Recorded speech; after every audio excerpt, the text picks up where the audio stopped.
like that, we back. It's your host Q, or not even host, your moderator Q. And I'm here with another episode of Unpacked, presented by the To Be Fair Show and the G Shit Podcast.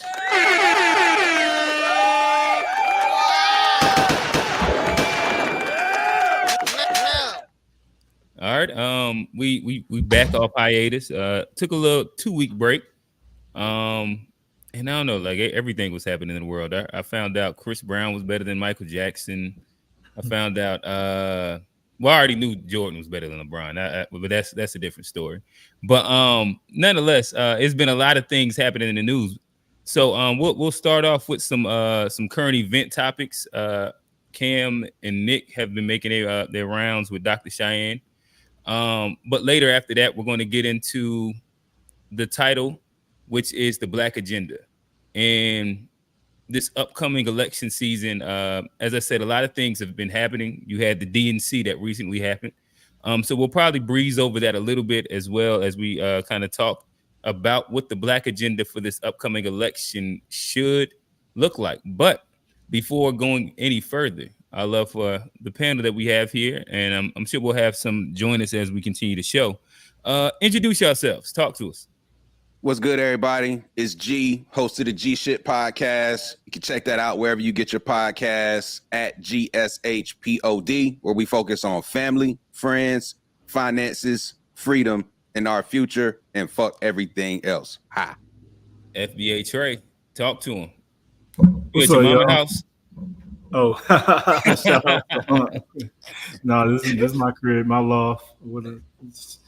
But it's FBA Trey. I'm just here to do my best to be a good advocate for the FBA community, FBA movement. A shout out to your Black Alphas, Professor Black Truth, and Jason Blacks out there.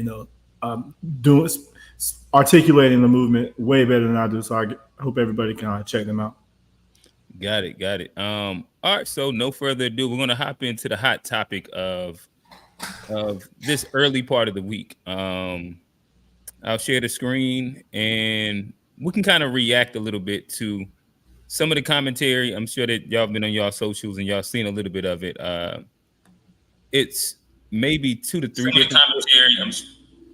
It's a quick feed. All right, sounds like we're good now. So I'm gonna just push play.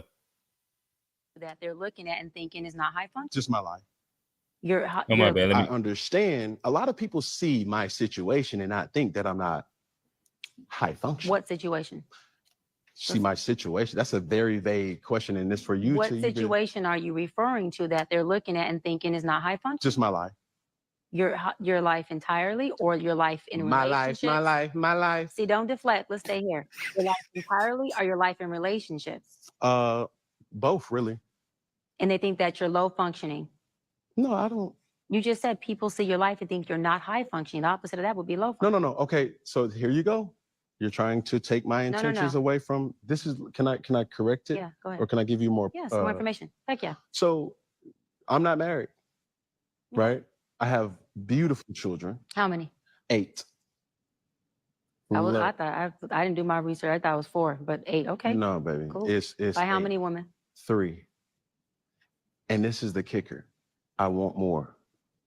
Now, by multiple women? What's the intent? I just want God about to your bring wife? him. I just want God to bring him. Oh, okay. And you have, so you just because my point is this: my desire to get married is lower than my fear of divorce. So, as you had said, Dr. Brian, you said it. I didn't say it. I will agree. I'm just taking my time. You're not taking your time. I am, though. You're being very action-based. You're not taking your time. You're being very action-based. I'm gonna let it play about another 45 seconds as they kind of get into it. I'm taking my time. You're being very action-based. You have 8 kids with 3 different women. Yes. You are creating, procreating, and multiplying. That is not taking your time. You're being very selectively active. Okay? So you're creating, in disclaimer, the kids are innocent. They are beautiful and amazing. Anything I say has nothing to do with them babies, because I can't wait to be a mom, and I love the kids, period. But you are proactively choosing where you want to be active at and where you want to take your time. You want to take your time in having a wife because of your own fears. But you will, and I say this with all respect and love, what I'm about to say next, okay, Cam? But you will selfishly create broken families, even if you're in their life and you're a proactive father. And I believe you're an amazing daddy. I can only imagine with just your presence and knowing you thus far. But these families are still broken. Every child cannot have Papa in the house with them. So some child, if not all will end up with some kind of deficit without daddy being there. Now, I guess that'll kind of jumpstart us to the social media conversation that has been happening. The broken family conversation. Is he in the right? Is he in the wrong? Does it matter if you're a man with enough money? Can you actually have a broken family? I think that might have been a part of his argument as well. G, in the pre-show, you came in. It sounded like you already had some preconceived notions. Talk to us. No, man, I just think Cam was out of his wheelhouse on that one. And I fuck with Cam. Superman, all that, like low key almost had me a Panthers fan for a minute. You feel what I'm saying? So I fuck with Cam. He is one of the Carolina greats. So that said, it's just certain things that it don't, it's not the right messenger. Like the Cam Newtons, the Nick Cannons. Nick Cannon, I think, is a bit more extreme than Cam Newton. But I think the doctor does have a pretty legitimate point in terms of you can't be in all these places at once and creating these different households. There will be some deficits. My only other side to that, like one particular point is, though, even if you had 8 kids in one household, there's going to be some deficits because it's just too many damn kids for a group of parents. Like, you know, so? Large fan, like, I mean, just think about it. Well, I grew up in a large family. I guess that's a little bit of like my.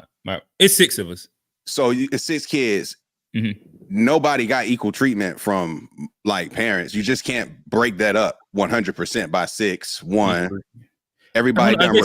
I guess you at least the way that we kind of like operated, it wasn't specifically thought of in that way. Like you as kids, you kind of like develop your own little community, if that makes sense. And your parents kind of like delegate all the responsibilities and shit like that. I think it's a different experience than being a only child or something like that. No question. I don't disagree with that, but I'm just saying in terms of a parent's bandwidth, this idea. So she's saying like a father can't be in multiple homes at the same time, which I do agree with. But I also just think when you are having these large families, your ability to be like available to all those kids and give each individual like what they might need to be their best, because all kids aren't the same too. I just don't see that playing out evenly. Usually somebody feels like I didn't get as much as this sibling, or mom tends to do this for you more than this, like that sort of thing. So regardless of how you're brought up, whether how rich your parents are, how much money they have, all of us have traumas, childhood traumas, regardless of how good our parents are, how nuclear the household was. But I just think it's like not a good point to argue that you're not creating broken homes when you are intentionally procreating, making single parent with multiple, exactly, with no intention of like trying to create something nuclear. Trey, do you have anything different, or not even different? Just talk to us. What's your perspective? Yeah, I would say, man, I'm torn. I'm also a really big Cam Newton fan. I think this interview represents so much because, for one, I don't want to jump on the lady, but like she's 41 years old. She got half I have a clip that's going to kind of go down like the I guess the identity politic like part of it, in which I guess my only caveat that I would say also though is that tends to be the exact same attack that guys get on females for with Kevin Samuels. What do you mean? When they be like, well, he wasn't married, he doesn't have a history of like relationships, XYZ, like the identity attack, like the identity politic attack, where it's like the messenger is the wrong person, even if the message is good, instead of just attacking the message. So I'm just saying, let's be wary of it. I have a meme that it's her, Cam Newton asking that exact same question. But I'd love for you to talk about the actual content first. I got you. Well, Cam, he seems like, I mean, it depends on, I think it's interesting how he's able to have all of these different family situations, all these different women. Same with Nick Cannon. And we don't ever hear about the women on the news talking bad about them versus a lot of these other people. They have one woman like Uncle Luke, and he can't keep her happy or anything. She's constantly This is complaining. such a random stray. Yo, Trey nice. He nice. Yo, oh yeah, they have the FBA are at beef right now with Uncle Luke. But that's such a random directed stray. All right, Trey. or even like Kamala Harris, her situation, like she got her weird relationship background, and then we got Biden like messing with the nanny and everything like that, and what about Trump? So Kamala's husband messing with the nanny. I mean, what about Trump? I think he's had multiple wives, and not at the same time, of course, but he's got a pretty good solid family. Like no sexual conduct. I mean, he lost a civil case. Like he won the criminal case. You know how civil cases go. Like it doesn't really take very much to convict there. Same with like OJ. He won the criminal case. He's a free man. The civil case he lost, even though there wasn't the evidence there. If there's evidence, we would have lost the criminal case. Same with Trump. So even with Hunter Biden, I mean, I just say that to say. I just wanted to make sure you. It seemed a little biased at first. I just wanted to see if it was only like Democrat, liberal. But I don't know. I don't know. You kind of didn't really lean too heavy on Trump. But keep going to the point. I'm just getting more to like when I see all these other dysfunctional relationships, even with like Keke Palmer, and look at Will Smith, and like everybody I just said, it seems like Cam Newton and Nick Cannon seem like they have, they keep getting more customers, and they keep, the family, like you don't see them on social media talking out. Like even look at like with Master P, his son talking bad about him, and look at Cora Lorray or whatever that girl, the skinny girl whose father was Benzino, how they got their falling out, and D Wade, Lord, like it's just. When I see Cam Newton in his situation, it's almost difficult to single him out, but it does kind of play into this whole discussion about the broken homes, where it highlights like they make it seem like black men are making all these broken homes, but it's really just a lot of times this one guy with like 8 baby mothers, and baby mothers with multiple baby fathers who all have multiple kids. So as black men, it's like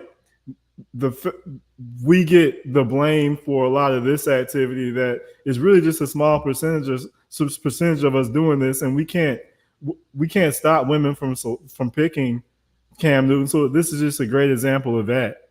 So are you justifying or not justifying the action? I don't know. It sounds like you kind of did both of them. Because I mean, at the same time, like, is that responsible? We're making broken homes. No, but what is a broken home? I mean, I don't know how present he is as a father. Like, what if all the kids come and then I think in the interview he did say that if not all, the majority of his kids do live with him. But I think that still goes to the idea that there's still a lack of a parent in the household. Exactly. Like I think like a healthy family structure, which is a 2-parent household, is being able to see both mom and dad in the household. I guess, and that's what we're kind of talking about, the idea of like saying I have 8 kids through different baby mothers, but I also want more. Don't want to get married, but want to have more, which means possibly multiple women. And of course, I think like the other part too. I guess if I kind of push back a little bit on some of the things you said. Well, one, he's a famous multimillionaire, so there's always going to be a market for him. And so looking at what he does and the fact that he can kind of like afford it, is, you know what I mean? I think that's kind of fool's gold. But then saying if his like his previous baby mothers have been on social media loud enough, like I don't know. I imagine they don't feel good about not having custody of their kids though. They Bro, they probably would don't have like a love. big enough platform. But I mean, he I don't know if it was, didn't he have like have multiple kids with the stripper from Onyx that already had kids? I don't know about that situation. That's who his like initial first baby mother was. She Dang, so we was can keep a stripper. from Onyx, and she already had kids prior to him. So we can keep a. If he can keep a stripper from Onyx from running her mouth on social media, like I don't know. That's but the difference here though is that nobody singled Cam Newton out. He started running his own mouth on his own show. Oh, that is also true. He you brought know, up the whole entire but thing. you know, I don't think you understand what I'm saying. Like a lot of people, their relationship is so out of control that they love celebrity drama, and then these people don't have any. The only women who are complaining don't seem to be the women who are in a relationship with him, and that's a little strange compared to like a lot of these other people who have relationships, and it seems like they love that type of negative attention. Like he doesn't have any of the bad girls club type, and also like if he can put his sons, like if his sons are happy and his kids are happy, and then they're going to their football camps to get a good training. I mean, he's Cam Newton. Like I think if the women are happy and the kids are happy, then I don't really know. Like, do you honestly think most women are happy having kids with the man for that man not to be in the household with those kids? You think that's what most women are happy with who have kids with a man? I don't know about most women, but I can't speak for Cam Newton's women, but I think people would love the soundbite of them speaking out, and they don't. So I think that's very telling. I mean, I also believe that we just haven't like searched for it. It could kind of be out there. Man, it could be, but I think that's very speculative. Like, but you also move in the point too. Like this is about what Cam, like he brought this. It was his show, his guests, his cards. He facilitating the whole conversation. He even prefaced this. This nigga even said, "People see my situation."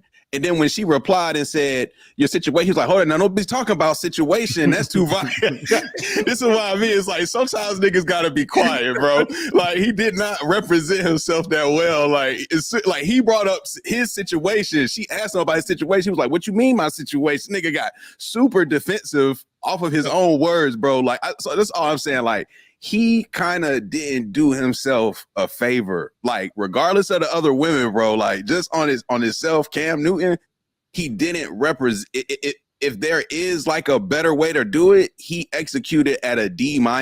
Like his articulation was D-. Pause. Like it was not good. I don't disagree. That look wild as hell, bro. I can't. I don't have a rebuttal to that. It didn't look ridiculous. So is there agreement across the panel that those are broken homes and a 2-family household would be way better? I mean, so you don't think it's broken? When you say broken home, I'm picturing like the father went to go get some milk or the classic trope or whatever, and never came back. So I wouldn't put version of it. But I don't think that's not like this is any way comparable to that, because I think this is better. You don't have to compare it to the extreme, though, right? But I think this might be broken home. This might be better than the father who is in the house and he's also not like emotionally like present for his kid versus a very attentive father. But so a broken home means like the father's not there. So I wouldn't put that on this situation. I think that's a little bit unfair. What is a broken home? I think a broken home is typically when you have not both parents in the household. It's 2 parents inside like separate households, and the kid is either with one or between both households. I think that's kind of how it's defined as. I do think an unhealthy relationship between parents in the same household dealing with kids is not healthy, and arguably a broken home too. If like the parents don't have healthy dynamics, yeah. Right. So my position, the justification of promoting the idea of having multiple baby mamas, like normalizing it, and like saying that this is pretty much okay. That shouldn't be an acceptable norm. when like I believe that like a general like promotive like thing, especially within our generation of black men, is the idea of trying to stabilize the two-parent family household. I don't know, man. And Kids like are how all expensive. the statistics kind of run down the line of saying how this is the most healthiest version of a relationship. Did you say it's expensive? Yeah, No, kids I are think, expensive. you said- That's what I said. Yeah, I think everything's expensive. And if Cam Newton is, a good provider, he's an attentive father, and he's raised, I guess we'll have to see how they turn out. But if it's like it seems, and he's a good father, his kids love him, everybody's happy, he's attentive. You know what I mean? If he can be a leader of men and a captain, and he's like that likable of a person, then I just don't feel right judging his situation when if his kids turn out great and we were over here pointing the finger judging him, then don't we look kind of like what value was our opinion? I don't You know. get what I'm saying? But yeah, that might be true, but like that's not what like I don't think it's mutually exclusive where you're a broken home mean you're a bad parent. That's not the same thing. You can be a good father and not be in the household. You could be a good mother and not be in the household, co-parenting. I think you know what I'm saying? So I don't think anybody's trying to say like he's a bad parent or a bad father. No, I think even she kind of like makes sure that she continually says that, but just says that you're producing an unhealthy or a broken home. I think it was just the idea of just saying that it was a broken home. And I would love to definition. have kids, and especially be able to provide for Cam. So I'm low key not. I'm like jealous. You said you would love to have kids with like. No, I wouldn't what necessarily are you saying? say that, but I mean, like, I would love to have kids and be able to provide for them, like how Cam is. I'm working. But I think that's like you could end the so, statement right there, though, right? You yeah, would love to have kids and provide for them like Cam. But I also imagine you would prefer to have the mother in the household, though, right? I would prefer that, yeah. I think that's kind of it. I think everybody would love to provide for their kids like Cam, though. That's right. a mutually exclusive statement. I think if you're not doing that, then I don't know if you can really say anything about Cam. I think my biggest say pushback to his thought process is that he said at one point on there he's more afraid of divorce than he is getting married. Happy about getting married or something to that effect. Like the fear of divorce. But it's not a great point, actually. How is it not? Especially if you think about what he has to risk. Think about what he has to risk, bro. In one divorce, bro, you having 8 kids, you're already putting it at risk, bro, for 18 years on the hook. Actually, today, probably on the hook till 25. So you got 25 times 1, 2, 3, 4, 5, 6, 7, 8. Like if we ain't even talking like so if we gonna talk about financial duties, having 8 kids does not make more logical sense than being afraid of a divorce. I'm just saying, but let me say why. Get a prenup and make sure that is certain. You can button it up. Yeah, yes. You can't button up child support and kids. The reality is that what Cam Newton said is true for a lot of men. But if Cam Newton had that same mindset as it relates to his career, he wouldn't be successful. If he was more afraid of not making the league than focusing on doing what he has to do to be Cam Newton, then his fear would have cost him from reaching the heights that he did. When you approach a relationship, hear me out. When you start approaching relationship decisions because you're afraid, that means you're making fear-based decisions. And I'm just a big believer in that when your decision is rooted because you're afraid of something, it is not going to be a good decision. That is a survival decision. That is not a thoughtful, like you're doing that because you're afraid, and that is a survival reaction. It's not necessarily because you're chasing something, you're running away from something. And when you approach relationships with people, you can't be running away from something. It's got to be running towards like what your vision is and what the goal is. So in my opinion, just that mindset alone is a big reason as to why he's in this situation. And I also think that's why a lot of us in our demographic struggle with the idea of marriage, because of this fear of divorce. But you don't let the fear of other things stop you from pursuing the height of your career, pursuing other things that you do professionally, creatively, whatever the case may be. There's always a fear of something not working out, or having more kids with more women. Like, that's not fearful. So it's like, you can't let the fear of something ultimately prevent you from doing what might in the long term be what's best for you. Like, when you make fear-based decisions, those aren't typically the decisions that put you in the place you want to be. Man, and one could probably argue that having a kid with a woman might be more of a commitment than a marriage. It's no question more of a commitment. Like that was the part that it was kind of a head scratcher to me. It's no like question. Having multiple more kids with a woman, like, you are like guaranteed 18 years of that. Man, 25 if you Cam Newton. Oh yeah, well yeah. Break that down so easily, man. Like, for one, there's no way you're comparing getting married to making the NFL. Why not? Because one of them puts money in your pockets, the other one takes money out of your pockets. One of them puts a lot of money in your pockets. The other one is a risk of losing everything. So marriages have no value for men. Like the you saying financially, no. Okay, that's his opinion. That's his opinion. Well, I guess I'm gonna just ask a quick question. No, that's what I'm saying. Statistically, I most think successful men are married. Well, but I think statistically, the average marriage with the average person is financially beneficial for both parties, because both parties are working.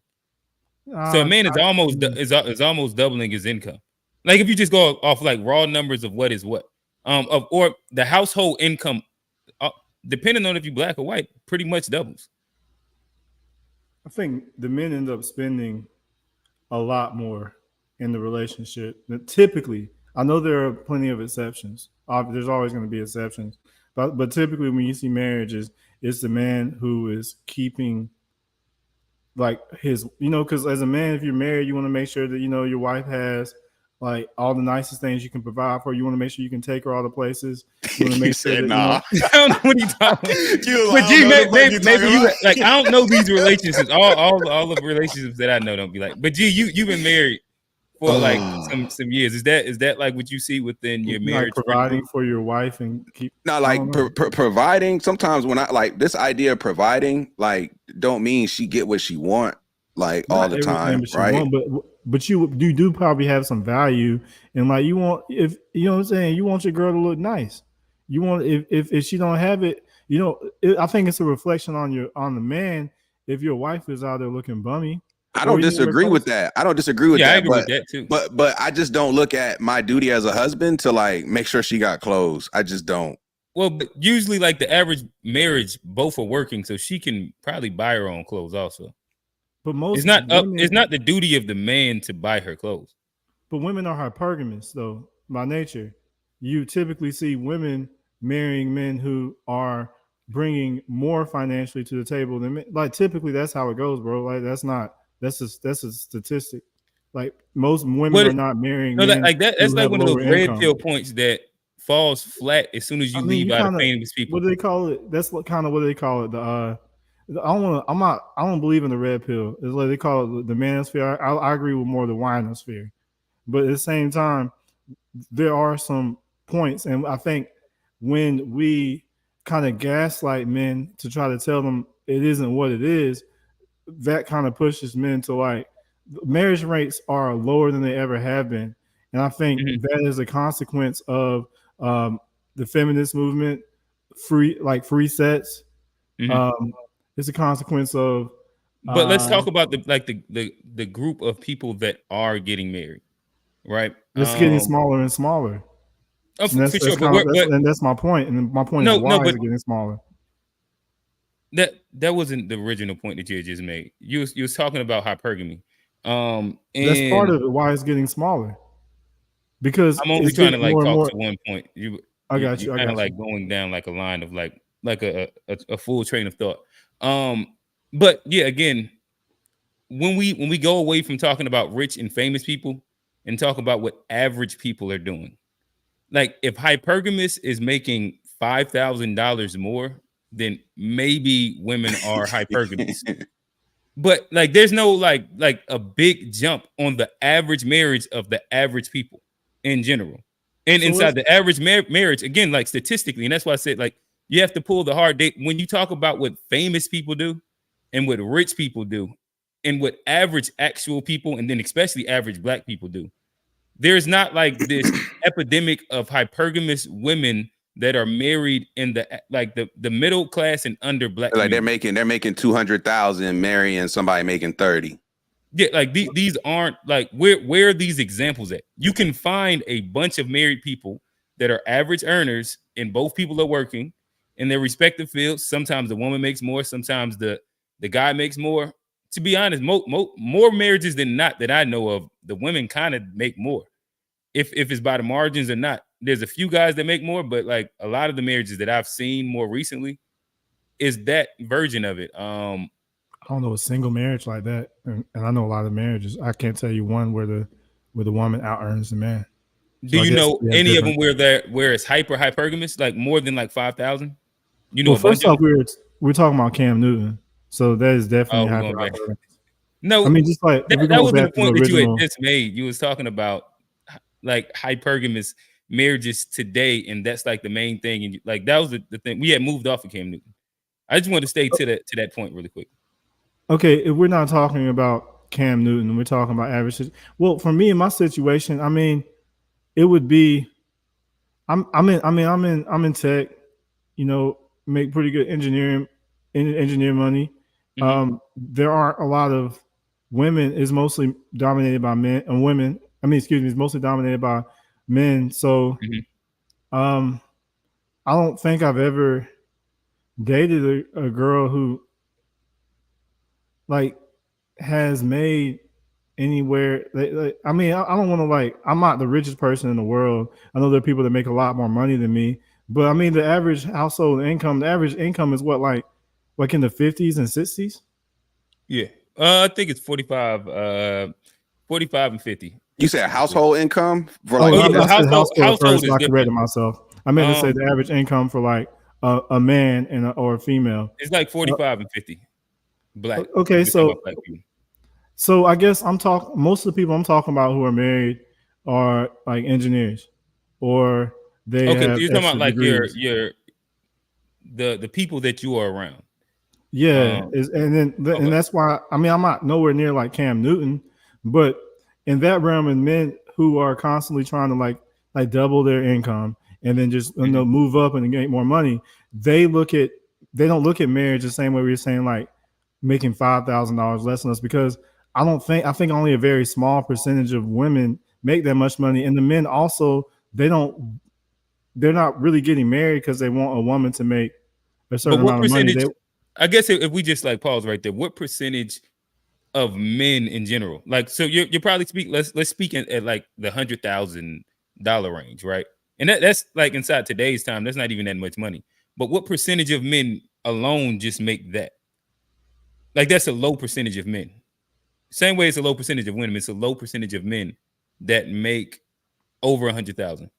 Well, that's the Kevin Samuels argument there. Right. That is like his entire argument. So like, even with like your anecdotal evidence is of a hyper selective group of men. Charlotte might have a higher than average base with the financial district there and all the banks and stuff. That might be above average, I might say, but in general, I have to say it can't be, but so crazy. I know Charlotte's like, people don't know Charlotte is the financial capital of the Southeast. A bunch of banking money in that city. I mean, I get what you're saying, but I think a lot of women who make a lower amount of money, the man they're looking for, I don't know if they aspire to find a man who makes just a little bit more money than them. I think we have, to be honest, most high earning women end up marrying and dating guys that make less than them. But we're talking about the majority. I thought we were talking about the majority just now. Yeah, I think the majority of high earning women date guys that make less than them. I thought we were talking about the majorities, and the majority of women aren't high earning. So we're talking about majority of black women make more than black men, if I'm not mistaken. That's wrong. That's a false stereotype that I wish people would stop. With all so how about this? Even let's say, I really hate that stereotype. Okay, cool. We can pull it up. Emasculating, even if honestly. we gotcha. Even even if we don't, even if we agree to like your terms of which like that is false, it is a very small difference. It's like a $3,000 to $5,000 difference. But I'm saying most women, if we're talking who are about making, majority, so like again, because you went to like hypergamy, like your anecdotal evidence of like the people that you were around inside the engineering field, and that's where we got into like the minutia of like the minority and like the hyper selective. But again, if we go back to the minority, mean the majority, now we're talking averages, and then the averages is like between 48 and 50. The majority of people aren't making that much money, and it's really close inside income.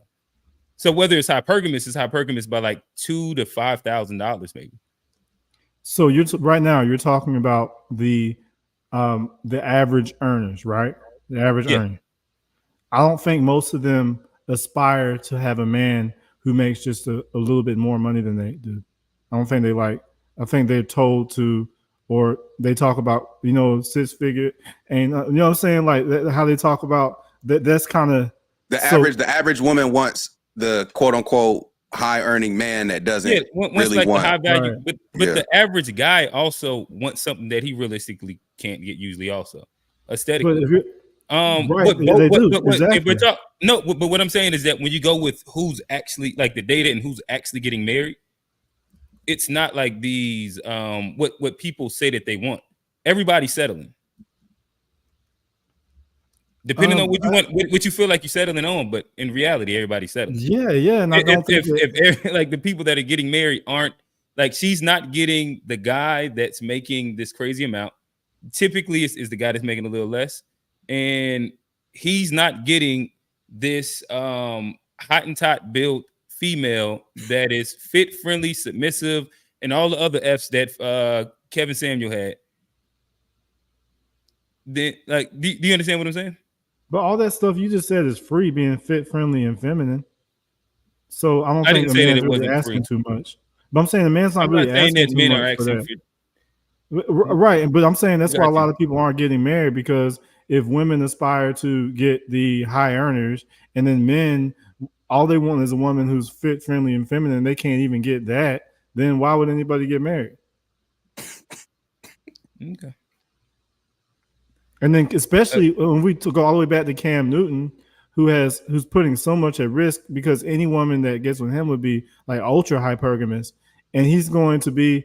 I mean, when you're at that level, you probably have to look at the situation very like there is a lot of very like predatory situations that you like. I don't have to deal with that, but he does.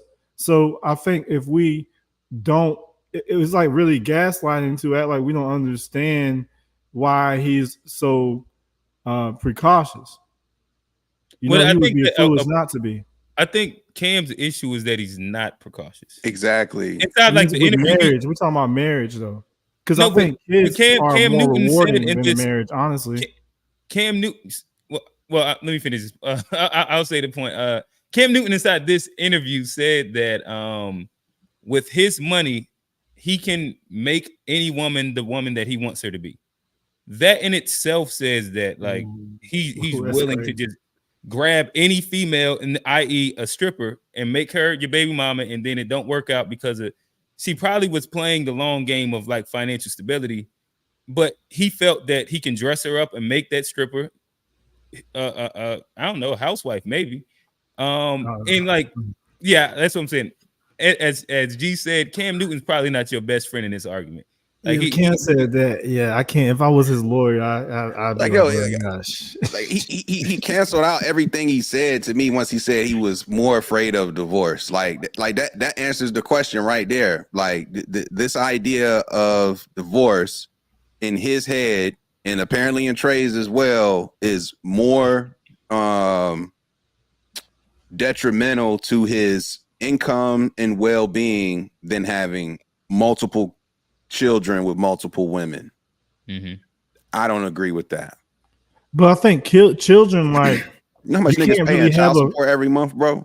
But you can't really have a failed like if you pour into your kid and they do well, that can't really fail. Like, but a marriage can, and a marriage, if No, kid people is a have legacy, really unhealthy you don't. family dynamics. That, Parents like, do their best all the time, and kids still end up doing all kind of shit that's not reflective of the household they was raised in. You don't get to control your kids. You don't know, like, just you can pour into your kids 100%, and they could be degenerates. It don't you don't get to control the outcome of they are their own person at the end of the day.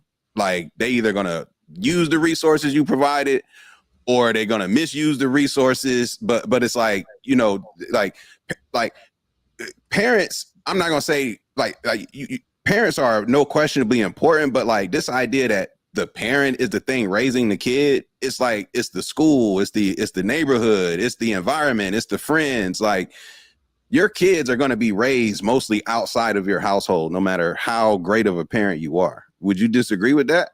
Of course not. I mean, yeah, that's facts. Yeah, so it's just like, what, no matter how good of a parent he is, like, and then to say the kids turn out a certain way, that's not necessarily all on the parents. That kid has a lot of work to do themselves to put themselves in position, like to do whatever they end up doing in the world. All right, so I guess if we was to kind of move this same conversation a little bit further, I'm gonna play a little bit of this. I think Trey, you started off, you was gonna go down this line a little bit, so I'm having I'll let Cam do it time for you. to believe a very educated, a very attractive woman out of 41 years have not met Mr. Right. Mm-hmm. That's enough time to find a lot of things out. I bet. And yet, no kids, Mm-hmm. single. Mm-hmm. I'm not, but I am saying, are women's expectations unrealistic? No, I'm gonna say, like I said on Nick, the question shouldn't be why isn't a woman of age, of success, of a certain caliber not married with kids. The question should be, why are people rushing to the altar just to become divorcees or baby mamas and baby daddies? I think if anything, we need to be teaching our society, take your time, young man or young woman, so that you can get to know not just this person, but yourself first, so that you can choose a life partner, not that that person isn't exempt to divorce, instead of rushing to the altar just to become a divorcee or a baby mama and have multiple kids by multiple women, just to say you have broken families everywhere. I don't see no benefit in that. I believe, like I tell my brother, he's in here, Shane, all the time, and who's 31 with no kids and doing well for himself, take your time. You don't need to rush to an altar just to divorce this woman. And another thing is, people who actually feel high valued within themselves, not financially, internally they feel high valued. They're not rushing to have a wife or a husband at the expense of divorce just to feel like they've added value to themselves, because it's a deficit if you're marrying for the wrong purposes. It is an asset if you're marrying from a place of creating a family, of creating stability, of raising kids who can see this thing move and this house not be homeless, but this house have wealth in it, the real wealth that actually sustains. All right, fellas. And we are adding. I think he said he had a couple plays to make before he made it here. Johnny P himself. Introduce yourself to the audience. Yo, what up? Y'all can hear me? Yeah, we can hear you. Yeah, what's good? Yeah, yo, what's up, fellas? Hey, I appreciate y'all having me. Sorry for the delay. Had to stand on business real quick, but I'm here looking forward to another fruitful, productive conversation. All right, bet. You muted, G. You could tell that nigga made some money. I ain't seen Johnny smiling like that in a minute, boy. I'm telling you. Came in licking his lips and everything, boy. Well, nah. I got a burger here. That's what I was looking at. I got a burger here.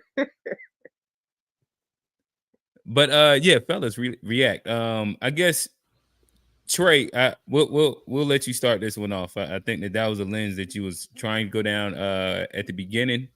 I kind of put you on pause for a quick second. I'll let you, start it back up. Maybe you felt like her response was valid or not. I don't know. Yeah, shout out to the chat with TBI. Like he said, she sounds delusional and a hypocrite because she's what in her she's like in her 40s.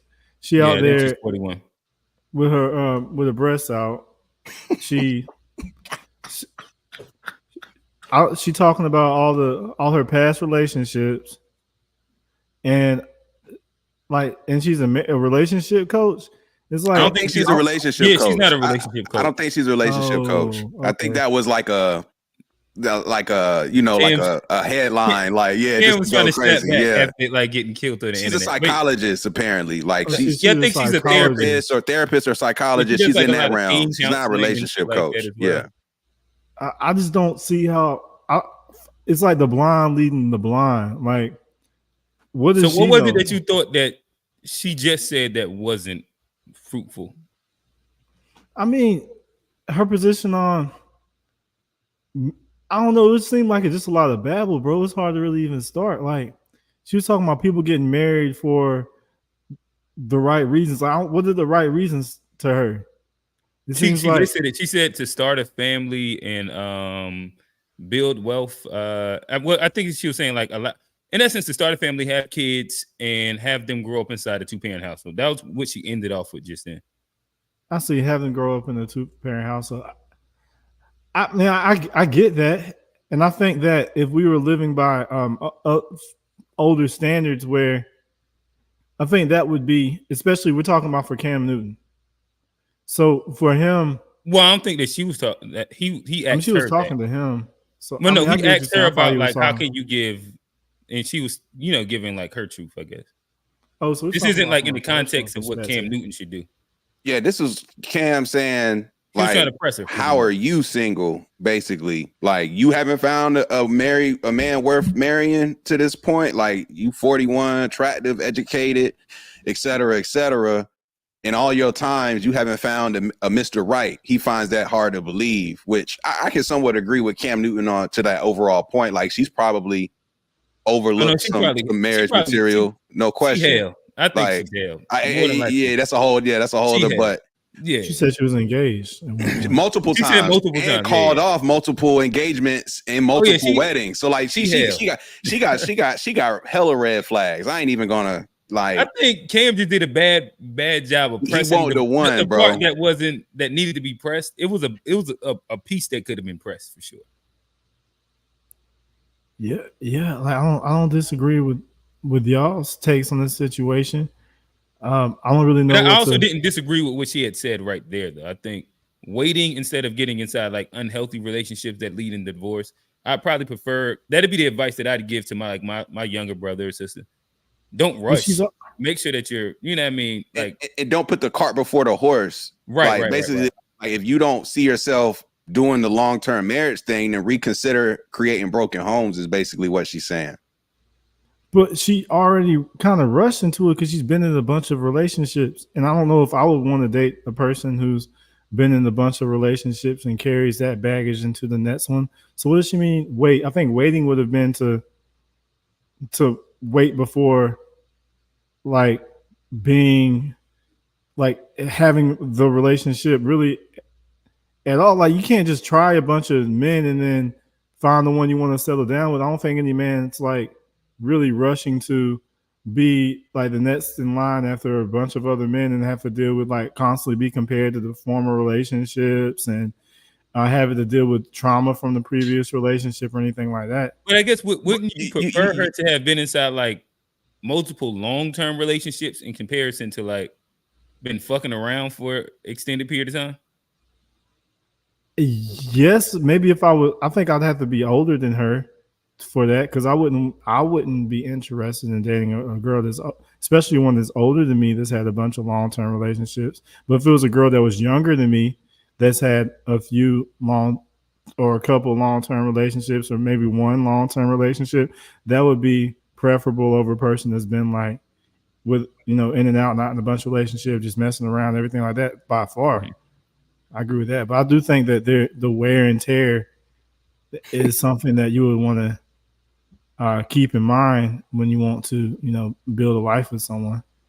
But when you're talking about people that's like, full adults, like I don't know. Like I would say I'm later 30s, closer to 40 than I am 30. Facts. And I've been married for over 10 years, but what I'm getting to here is that, like, Trey, you still kind of out in these streets. I don't know exactly. Not really. No. All right. Well, my old heads would say you either single or married. So that's why I say out in the streets. It's really no in between. Like you either single or you married. It's like the old school way of looking at it. But okay, I respect it. Maybe not out in the streets, but hey, G, could you keep this thought really quickly? I seen this video earlier. It was of Bragtown, Durham. And it was the dude that was doing like he was doing like the hood videos, right? And like in the midst of all of them doing everything that they was doing, every single one of them, well, I do got a girlfriend though. I do got a girl. I thought that was hilarious. Shout out Trey. But keep going. Like, don't do that. Oh, I mean, like realistically, like how much, like how clean of a slate do you expect a grown 30, late 30s, early 40s human being? Like, you don't think they're gonna come with some history? I'd have to be in my 40s, well into my 40s to date someone in their late 30s first off. So you would not date someone in your same age range, is what you're saying? Nah. Oh, okay. That makes a lot of sense right there as to, like, so what is your ideal dating range? Now I just want to ask, what's the range you looking for when you fishing? I probably want to be like, I think it depends on when I met them too. But if I was meeting someone, if I met someone now, I wouldn't want to meet somebody that was like probably like just fresh off the yard, 22, 23. Maybe not that young. My boy Trey trying to box himself up. Go ahead, bro. not that young. Johnny, save him. Hey, I just want to know the target range. I just want to know, like ideally, you would consider a long-term partnership. You said it won't be with nobody in your age group. So, okay, I'm learning a little bit more context. Like, what is the age range? It's not fresh off the yard, not a young thing, 22, 23. I mean, it goes back to 30s. It goes back to what you were saying. A lot would play in the factor of her past. If she'd been around a lot and she was early 20s, I would prefer someone who had not been around a lot in the later 20s. So it's not just like a number; it's more like based on experience and like. And what if she been around a lot and is in her later 20s? Hell no. So the caveat, so that you're looking for a virgin. That's like your thing. You want that virgin blood. It doesn't have to be that extreme at all, no. But I would want somebody that's been very selective. That's for sure. And also somebody who, I don't know if I want to date somebody who, it's gonna sound, oh man, not like somebody who like dated too, like, you know, I'm like very much B1. I don't really like a lot of the Kamala Harris type situation and the lady with the judge and like the Alice Walkers and. What is those, like when you say that? What do like she can't date white men? Is what you saying?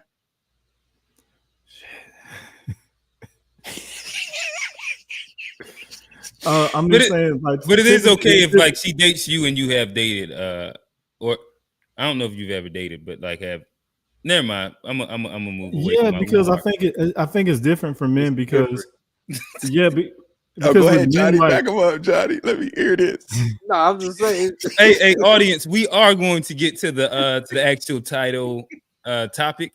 We're gonna do that inside the next like at about the hour mark of this. We're having fun right now, though. Trey, continue building this box. No, I don't deal with. I mean, I don't want to like. You know, you're supposed to. Everybody knows. You know, I'm very much B1. So I don't. What does that mean? You know, I'm black first. I'm for my people first. And okay. I don't.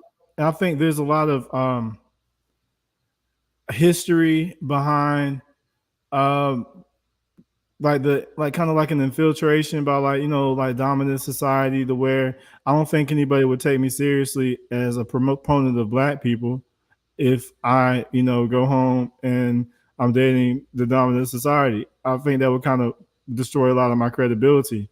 And would need whoever I date to be on that same tip.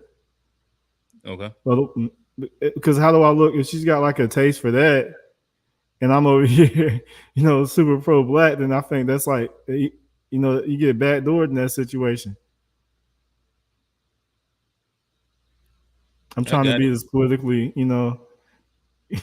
correct as possible. That ship might have already sailed, but Johnny. Yeah. So give us your opinion of we're gonna take it back to Cheyenne Bryant and her take. Just then talk to us. Or if you do want to talk about Trey's dating past, you could also. I don't know. Nah, I ain't gotta do that. But so what's the question? I came in. You were here for the meme, correct? We were just reacting to the meme. I missed of her. And the meme was about her waiting. Cam saying it to me. I look at it is the reverse, like Kevin saying was called. How are you giving advice? And you are a 41-year-old single woman with no kids that's never been married. Who are you to be, counseling people, giving advice to married people even?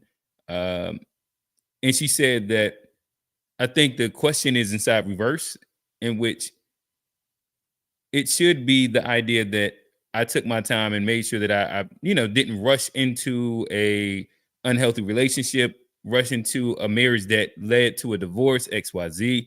And I think she said something about like trying to make sure that she finds the right situation to be able to bring a happy marriage and 2-parent household, XYZ. That was her response. I think that's probably a fair synopsis of it. I mean, I think if you're not married, it's kind of hard to give married people advice on marriage. I think obviously that's something, but I don't think it means that like none of her critiques or analysis of Cam are inaccurate. And I also don't think that she gives like specific marriage advice as much as she does. She's like a family psychologist. Yeah. Well, yeah, and I mean, and then if she's a psychologist, which I think that's her term, she has every right because she studied it. She got degrees that allow her that certify her knowledge and her credibility in that field. Don't mean she's gonna be right all the time. It don't mean you got to take her words or her advice. But if she studied it, I think it does make sense. And just because she's not married or she doesn't have kids, I don't think it just automatically means her analysis is wrong based on her studying. So I think you just got to take each case what she's with a grain of salt. But I think if she studied the thing, she has every right to break down what she studied versus what she sees out in the field.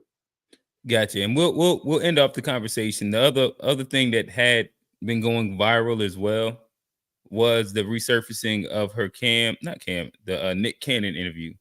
So I'll play a little bit of it and then we can unpack it. Okay. And then we'll get to our actual question about the Black agenda. Comfortable with my abandonment because you are in your dysfunctional norm that you become comfortable but with. it's work. It's become a superpower. But you've learned to survive in it. You're not thriving in that. That's not thriving. You're surviving in that. Okay. And so anytime you are surviving and not thriving, there is no cape. There is no superpower. There's no superpower in a lack of mental health. And there's no superpower. But it's worked for me. Like you said, I mean, you know why it worked for you? Me well. You know why it worked for you? Why? You know why it worked for you? I'm gonna go there, and it's probably gonna be okay. Go ahead. This is what we wanted to set the first. We got 2 minutes left in our first session. With all due respect, seriously, to all the women that you've encountered, ladies, I'm saying this: the reason why it's worked for you is because you have chosen and to prey on low-functioning women who don't have the emotional intelligence. No, I'm going there. Who will allow you to do that, Nick? And when I say allow, it's not a control thing. When I say allow, I'm not saying that she sits across you and says, "This is what you won't do. You're crossing a boundary." Nick, I disagree. Yes. This is why I disegree. I mean, one, because why you gonna make sure, but you gotta go in protection mode too. But even what I'm saying, because you could say from all the high value women that I've but I didn't say high value. But okay, I'm giving compliments. But I'm just saying, I'm like, wait a minute. for the people who are even of them being, because first of all, low functioning woman will allow you to function low with them. Nick, you could not function that low. So this is Nick, everyone's low functioning at some point in their life. You cannot function low with a woman of my functioning, not because I'm superior. Not because I'm superior. Listen to me. Say this really quick. Not because I'm superior to any other woman, but because I do have leverage. I've been in my field for 17 years, so we get that. But I've done the work, meaning you won't have an opportunity to get hostile with me, and you may want to flee, but fleeing would not get you a payoff with me. Wait a minute. I'm not the hostile individual. So this is that's my point. Did you hear what you just said? We said the same thing. You would never have the opportunity to get hostile with me. Yeah, because I control myself. Hold on. Okay. I have full control of my. About 45 more seconds. That's what I'm saying. Because only reason I say what I disagree, because at some point we've all been low functioning. Yes. And we have to accept that. Yes. So to label that is like, all right, at some point everybody's going to be in their low state. Everybody's going to be. I'm a man, and I will take advantage. Here we go. The beauty of a great relationship is where I'm weak, you are strong. So therefore, I have dealt with some people that balance me and are equally yoked. And at times, have I been manipulative and prey on certain things? Yes, because I'm a man. Right. And but not all men do that. We don't want to blanket all men. And all I will men take do advantage. not prey and manipulate. Not all men. First of all humans prey and manipulate, but in a man in a relationship, not in a praying way. If I see that I can say, okay, I feel like I need this and this person has this, I'm going to do and say whatever I need to do to get that. But Nick, again, law of attraction. We attract who we are despite of who we think we are. You use the word, you said women who are equally yoked to you. Yeah. Equally yoked comes in many different facets. 100%. My bad. I don't want to play too much of it, but nonetheless, I think y'all got kind of a gist of the conversation and they're back and forth. I'll leave it to y'all. React, what are your thoughts? And this lady has I think an overinflated sense of herself. Like to sit up here and talk about how Cam Newton's women are low functioning. Like, who are you? Like, are you high functioning? You talking about Nick Cannon? No, I mean like the lady that's talking about him. Like, what makes her so? Because I wouldn't want to deal with her. I would prefer the women that Nick Cannon is dating over the lady sitting there like kind of talking down. It's like that's one thing that it seems like it's very prevalent in our community is the person who's so educated, they're able to intellectualize a lot of like foolishness and feminist talking points. And it's like, why would any man want to deal with it? And I think that's probably why, she's single, and the other women that she says are low functioning, they're probably happy with their kids and they're happy with Nick Cannon. Otherwise, we would probably hear about them. So I don't know. I think that was kind of out too much for her to say these things about these women who are happy when she's, single. You don't necessarily know that they're happy though. That's a pretty. You don't know that they're not happy. But I think that he kind of talks to the idea that they aren't happy and that he typically abandons them. I forget the word that he used. He says leaves, ghosts. It was something along those lines. When it came down to like his multiple, like I guess he has as many, if not more kids than Nick Cannon with more women. Not Nick Cannon, Cam Newton. He got more with more, yeah. So he said how their relationships, I don't think that they're like all of his relationships are. Well, I guess I know through what he said, all of his relationships aren't stable and like copacetic. I think Cam probably has a better rap on his relationships than Nick for sure. I haven't heard that. So I think Nick might have double-digit baby mamas and kids, if I'm not mistaken. Oh, yes, like at least Cam got 8 between 3. So Nick Cannon, I think, got like 10 between 10, like something crazy. And I think that Nick Cannon, like he kind of talked to it a second ago. Well, I don't know if we got to it on there where he says that like he knows how to play the perfect guy, and then he'll pretty much do a rug pull to get what he wants, and then they'll leave being mad because they thought that they fell for the perfect man. That's kind of like what he ends up Toxic saying. nigga 101. Well, that's what he does run down inside there. Bro, come on. What point is accountability on the women? They know his situation, they know his rap, and they still choose him. So for us to call like toxic nigga and blame him, No. Like that. That's still like men who do that. Like that's like the like. Well, that was his bragging point. He of, said like he told her that you would never know because I know how to be the perfect guy. I'll take you to church. I'll fly you out. I'll spend XYZ, take you on these vacations, and then I'll rug pull. Now, I could play it a little bit longer, but that's kind of what he kind of says verbatim. But she also said the women allow this to happen. So she did make that point. She is also hell on women too. Yeah, she's like these women are allowing you these. Basically, she's saying that these women are clowns or low functioning, and you're low functioning. So y'all are finding each other so commonly. She's like you're finding all these people who are at this level that you're at who allow these behaviors to take place. And she's saying, to your point about her highness, she's like, I'm high functioning. You couldn't do this stuff with me. I wouldn't allow it. And so like, that's what she's speaking from in that particular context, not to say like those women are dumb or whatever, but she's just saying like, these are women who let you do this type of stuff. And she's saying that those type of women are low functioning for different reasons. I guess I'd have to, I don't know that context to hear him say that he was being toxic. It sounded like she was, I could play like 1 minute more. I think he kind of goes directly into it. I'll play a little bit more just so you can have context. They have been equally yoked to your low functioning dysfunction that you have learned to survive in. Because I use my tools to because first of all, let's you're acting as if I'm entering every scenario with the full me, and we all every time someone meets someone, you're meeting their representative. I know how to turn on the perfect man. Depending and on so the therefore person, I may have manipulated a situation, and therefore so it's to no discredit to anyone else. I got you. I've come into every situation. I can be God-fearing, celibate, the one that you want. I can tell you everything that you want in a man and show you that. I can open the doors, lay down the cloak, send the jet, do it all to be like, oh my goodness. I've never. And then Toxic Nick shows up, and you're like, this motherfucker got me. No, but you so. It's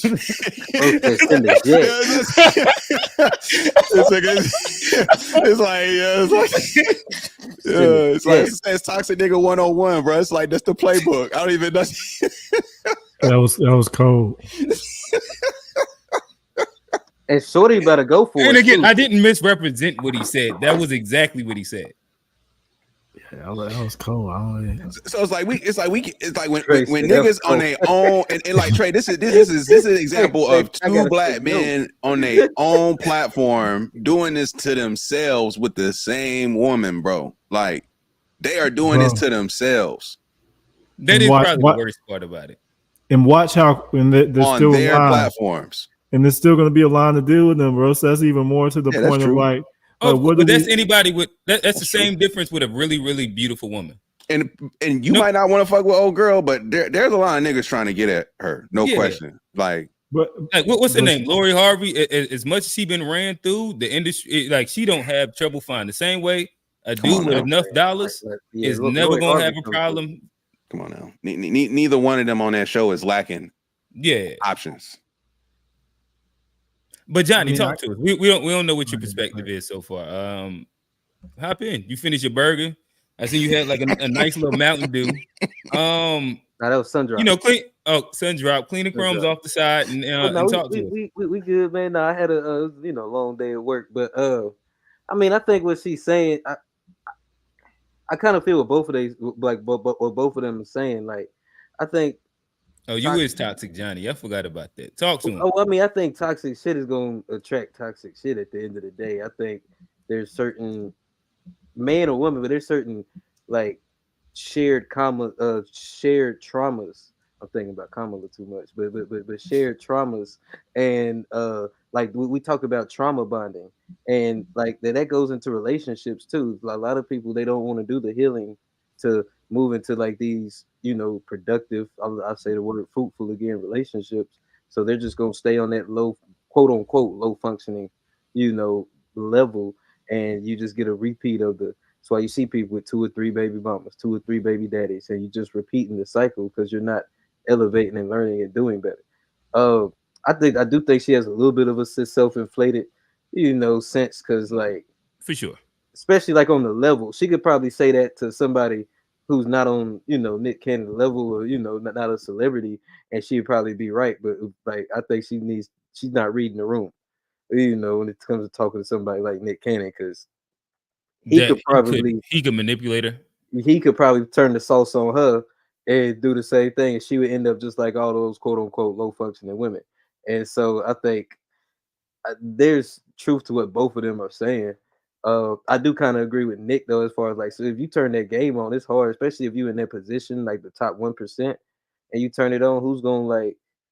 Well, especially to somebody that's distraught or struggling. Or I think struggling, when it comes like that, that's like her whole high functioning thing is like when you're meeting somebody that is not at a deficit in comparison to you and has like all the mental facilities, they're able to make better decisions in general.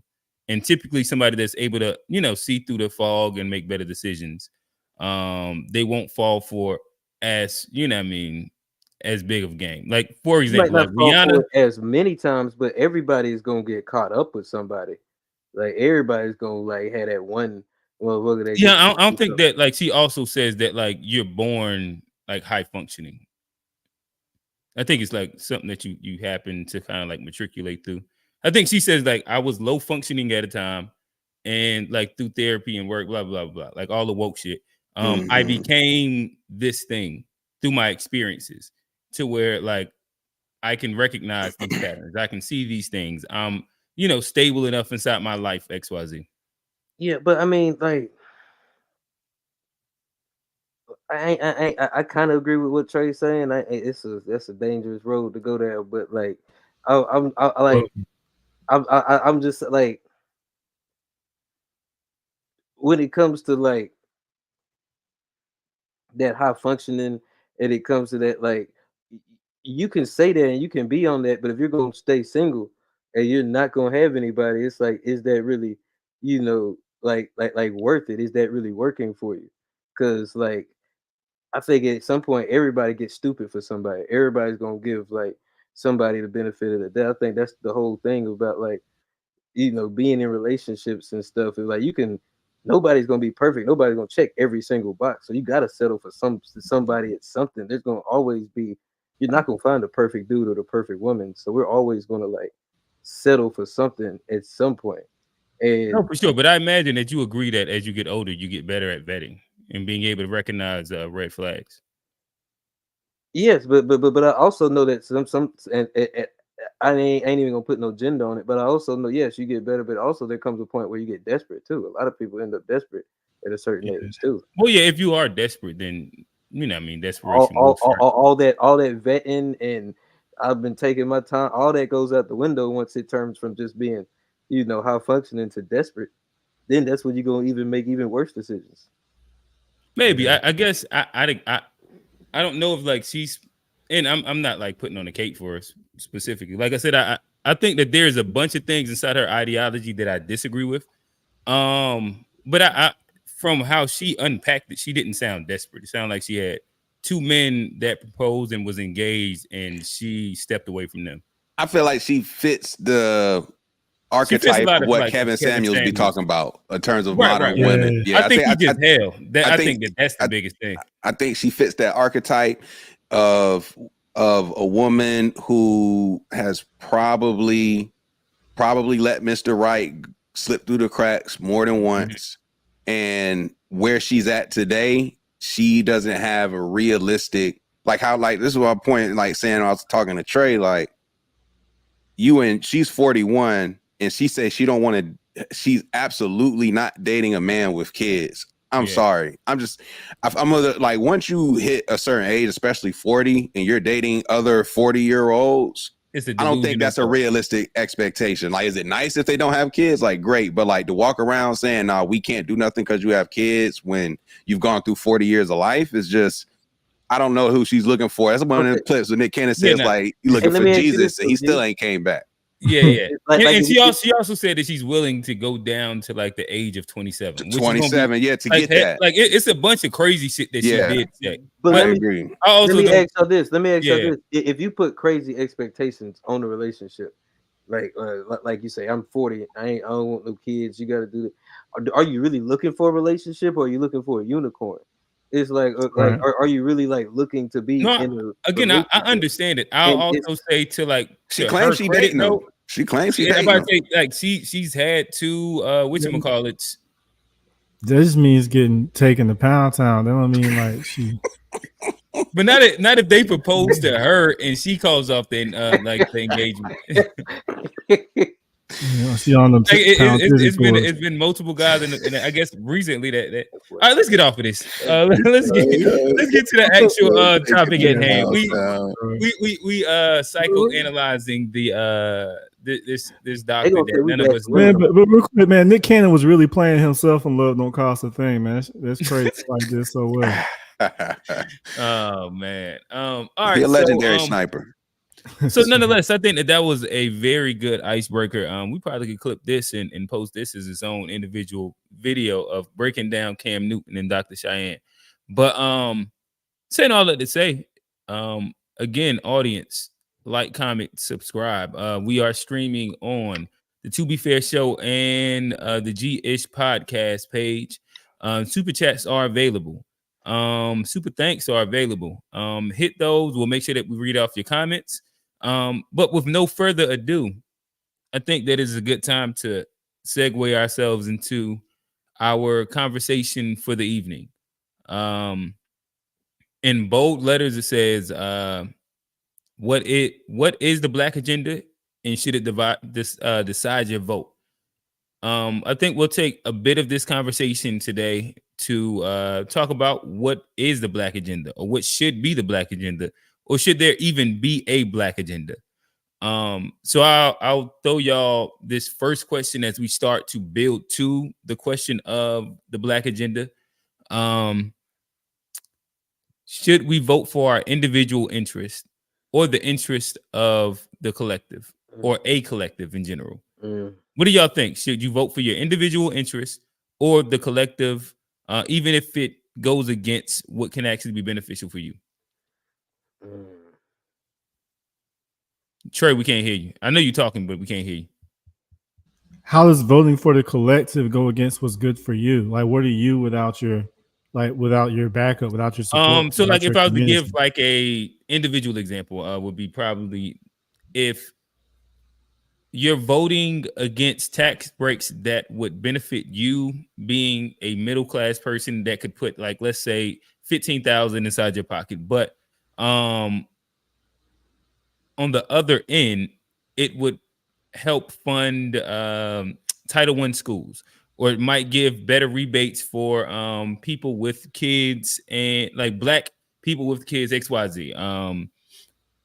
That would be kind of like the simpler example, something that would actually impact a community that you're not in, but would be primarily or like heavily skewed to our demographic. I think you just have to be careful with that, because that's why I think like local elections are more important.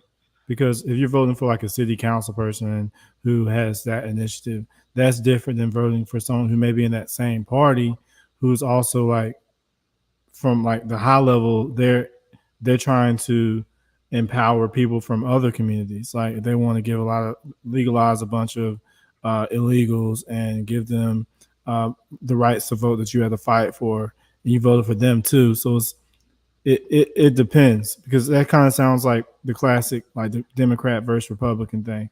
When I think people think that they're voting for Democrats because they're looking out for the community, but a lot of times on the back end, it's kind of like a poison pill that's following directly behind. Gotcha. So re-asking you the question, so should you vote for your individual interest as like the autonomous person that you are, and the things that will help benefit you, and maybe you can personally give that back to the community, or should you vote for the interest of the collective? Let's say that could be a tax break for you, or I don't know, like some community programming that would benefit, like I said, Title I schooling or something like that. You just have to be careful. I think you should vote for the collective, but be very careful that it's not something that's for minorities or for people of color. Or make sure if you're going to vote for your group is not people that are economically disenfranchised. Your group is Black people, specifically descendants of Black American freedmen. So, gotcha.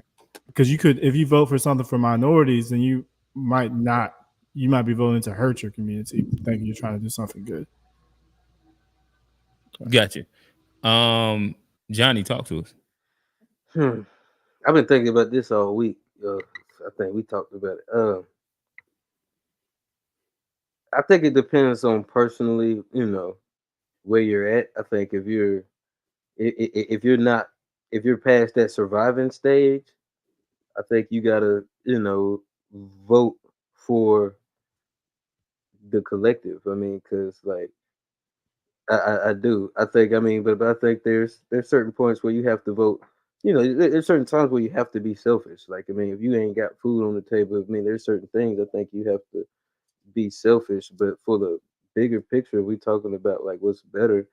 I think you got to vote for the collective. That's why we on here talking. Like, we worried about the collective. So I mean, I think it'd be crazy to like talk about the collective this whole time, and then when it's time to vote, not worry about it there. Gotcha. So you are willing to like hypothetically lose money for the benefit of the collective? I mean, yeah. I mean, I ain't. It's not a universal 100%. Like, hell yeah, but I'm open to it. Yeah, I ain't saying I'll So do in it. small margins, but nothing that would actually like Yeah, actually hit your pocket like that. Well, because I'm not there So yet. would you I'm not there. give You talking about would right you now? Like right now, I can't afford a big. I can't afford 15 grand.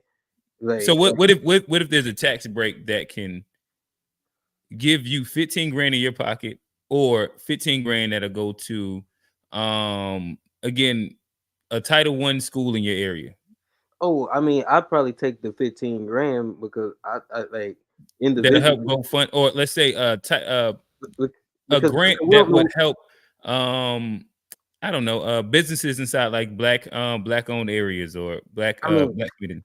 idealistically, I'd give it to the businesses. In theory, in the perfect world, we know how the shit work in today's world. Like But that's realistic, you will actually just pocket that You money. could apply for that, especially if you can apply for that same money yourself. yeah, like yeah. I mean, that 15 gonna get ate up so quick. Like trying to with So you putting it in bureaucracy. your pocket, not the I'm gonna put it community. in my pocket. Like I'm gonna put it like if we just So for talking you, about it's 15 as for long as me. it doesn't actually impact my my quality of life or be too much of a benefit for me. What I ain't saying that it's too much of a sacrifice, especially if like there's no like concrete benefit of what's it going to do for the community. Like 15 And grand let's to say that title. it's going to How, underfunded schooling. but how is And that? that's going to like the breakfast program and lunch program, and it's giving kids free food, Is it giving which has like people free statistically food? shown. Yeah, it's shown that statistically air conditioning and free, I mean, and food helps kids when it comes down to like their general test scores in general. And underfunded schools also don't necessarily have either one of those facilities, and like well, these are actually like real statistics, but But let me ask you though, just about this though, okay. like what about the like we also know about like grants and programs that have gone to these underserved schools and the money just gets siphoned off. In theory, it's supposed to Fast. go there, but like in bureaucracy, it Mhm. only trickles down to these actual problems and people end up getting rich and lining their pockets. And that's what I'm saying. If I know it's gonna go into a broken system where that happens, I might as well just take the money because that little 15 grand ain't gonna do nothing but go into somebody else's pocket and it ain't gonna solve the problem. So I think that's my only point with if I know it's just gonna get wasted, I might as well keep it. If it's a concrete thing where I can actually see, oh, this is going to help, I'd be open to it. Yeah, I ain't saying 100%, especially if it's like 15 grand. That's a lot, but I'd be way more open to it than just, oh yeah, they're gonna donate it to this or something like that. That's my only thing. In theory, yes. In reality, hell no. Okay, got you. So as long as the money's not getting wasted, but I think that's probably like like a baseline for everybody is that nobody would want to waste 15 grand. But as long as the money isn't getting wasted, you're saying that you would be cool with like making that sacrifice for the community. Yeah, I mean, I'd have to agree with what it is. Like, I mean, it can't just go to building a bridge or something. But yeah, if I agree with what the thing is, yeah.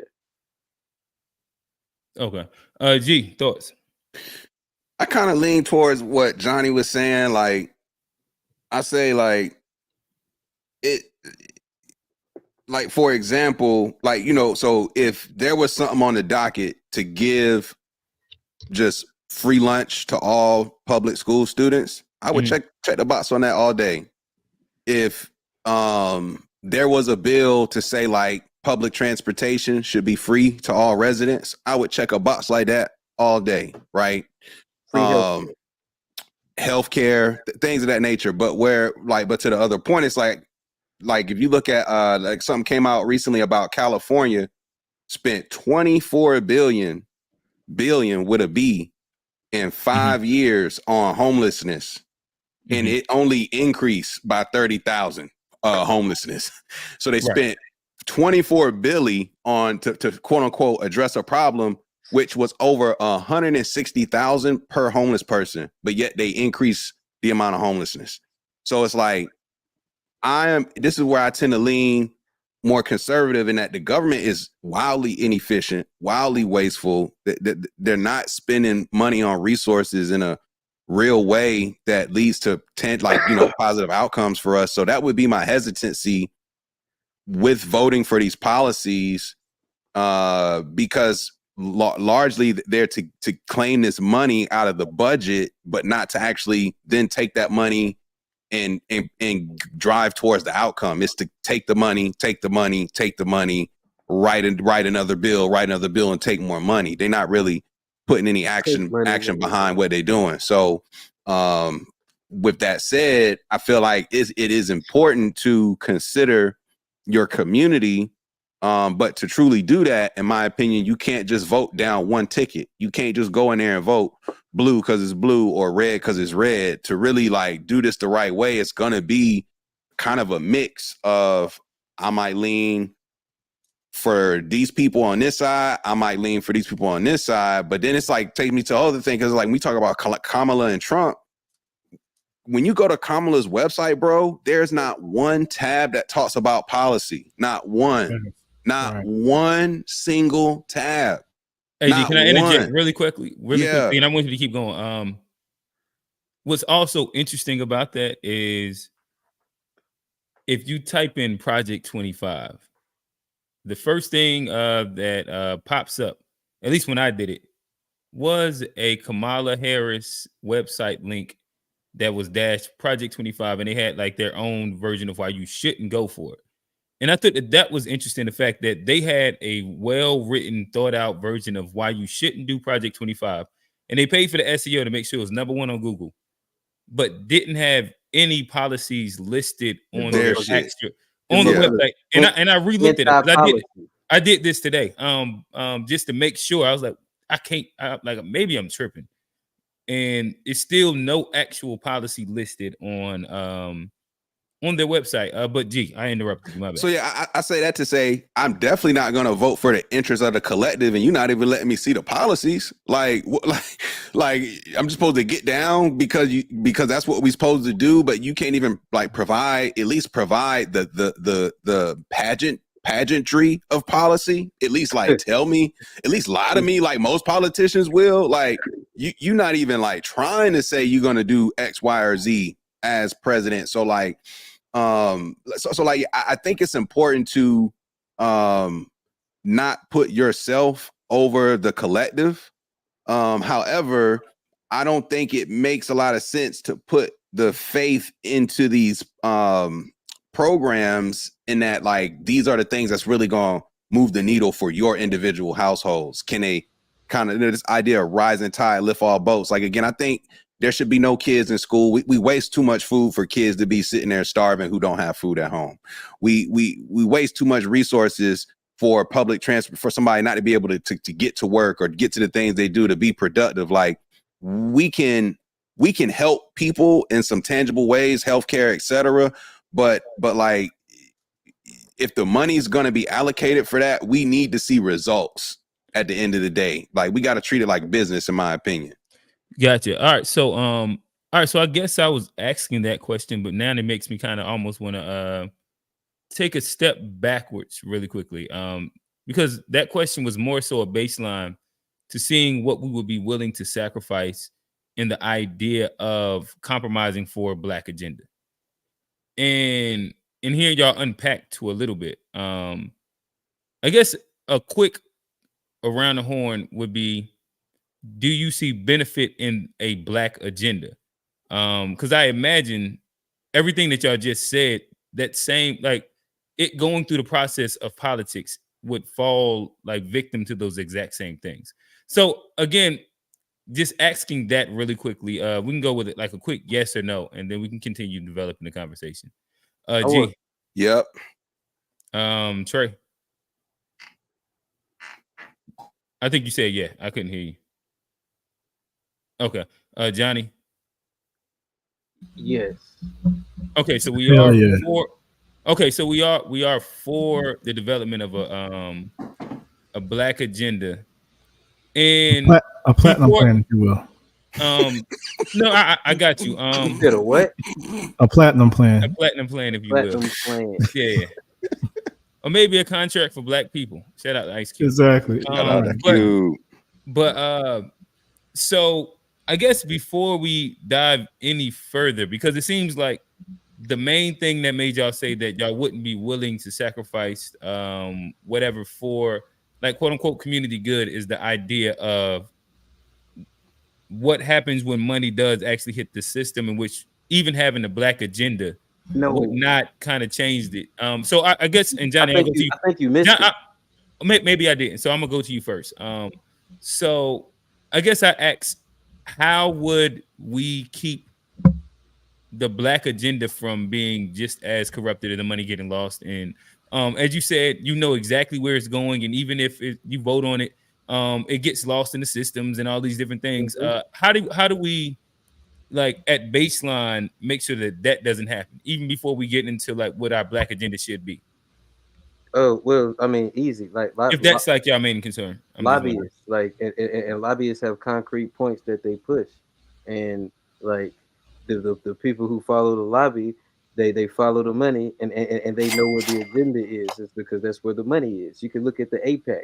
It's one of the largest, most influential lobbyists out there, and you know whose interests they work for. And it's like there's a reason why they make progress, and it's concrete progress, because they have agendas that are, and to answer your other question, it's not because that we're against progress. It's like there's a lack of concrete, options for us. Oh no, I get it. And Johnny, let's stay exactly where you were just at.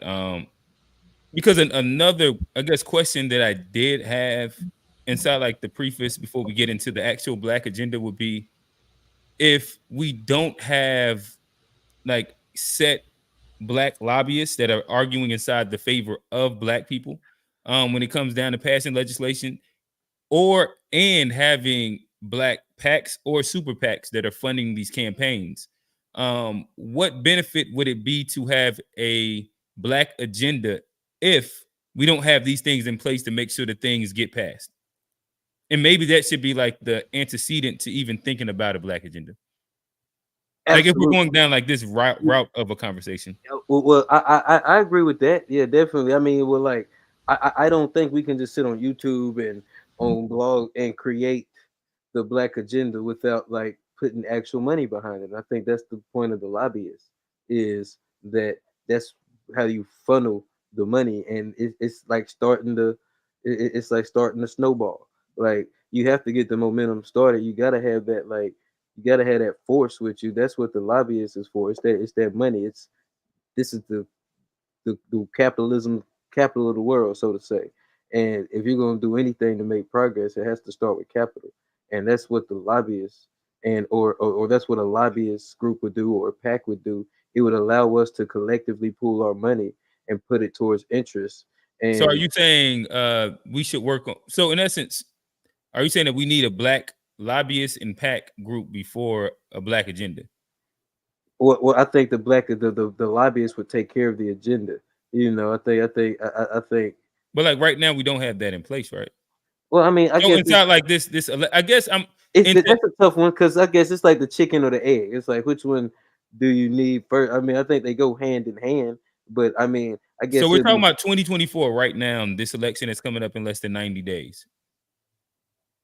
We need an agenda first, in my opinion. Like if we're talking about now, we need an agenda.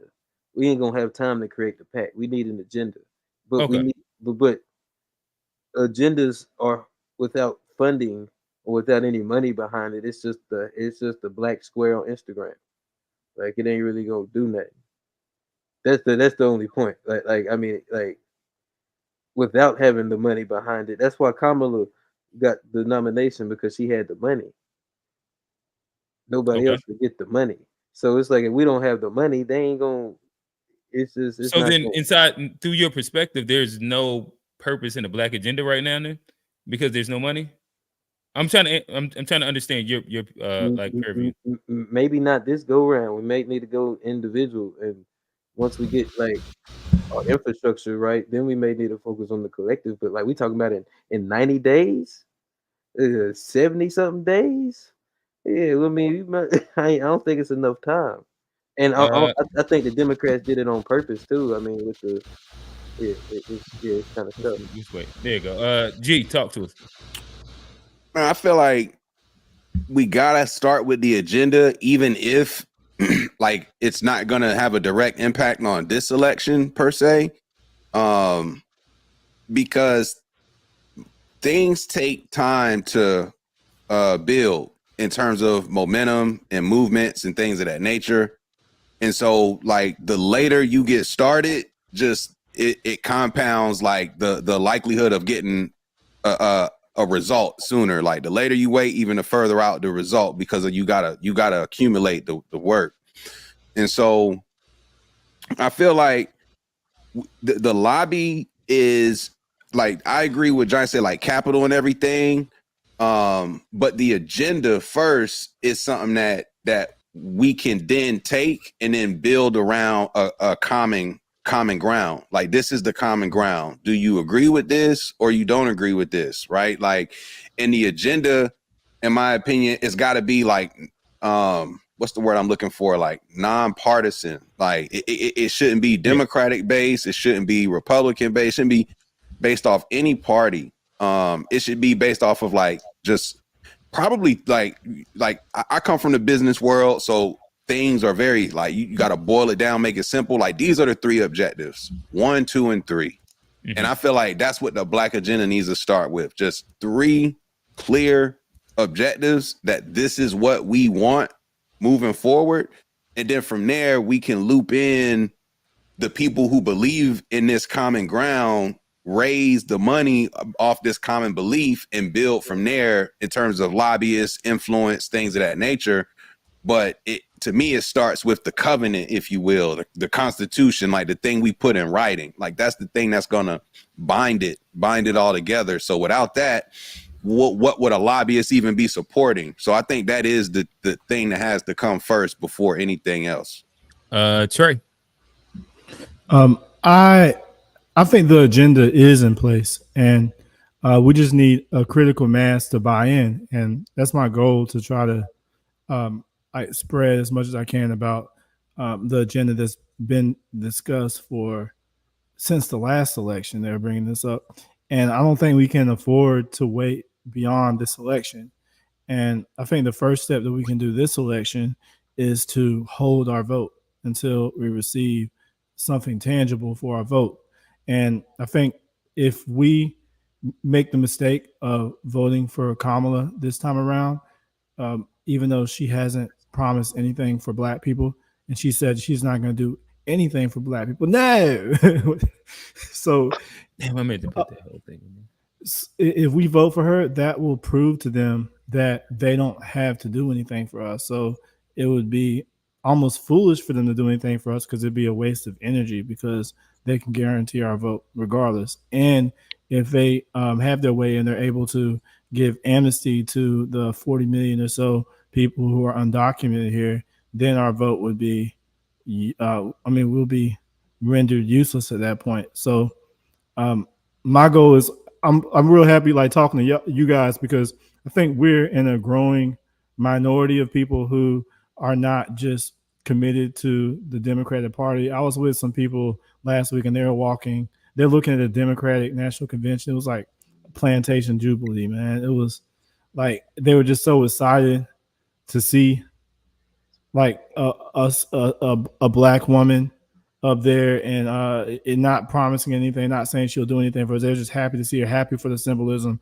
and that's pretty much where we've been for the last 60 years or so. So I think there's a new reign in charge. When I see the previous generation, I don't see any sentinels. Like they don't have an ounce of preservation, like self-preservation mentality. They don't put black people first. They adopt terms like people of color, and then black. They don't know the terms like descendants of Black American freedmen. They don't have any specific. They don't care about our ethnicity at all. And I would say, I talked to a lot of people. Everyone I asked, I said, if Trump were to offer us reparations, and the reparations were double the highest amount that any other group gets, and we were guaranteed to get it, like you knew you were going to get it, would you vote for Trump? And they all said no. And at that point, I was like, man, there's absolutely no reason. And like, most of them were older. So I think it's up to us to change the tide. You got that talking with the boule. Right.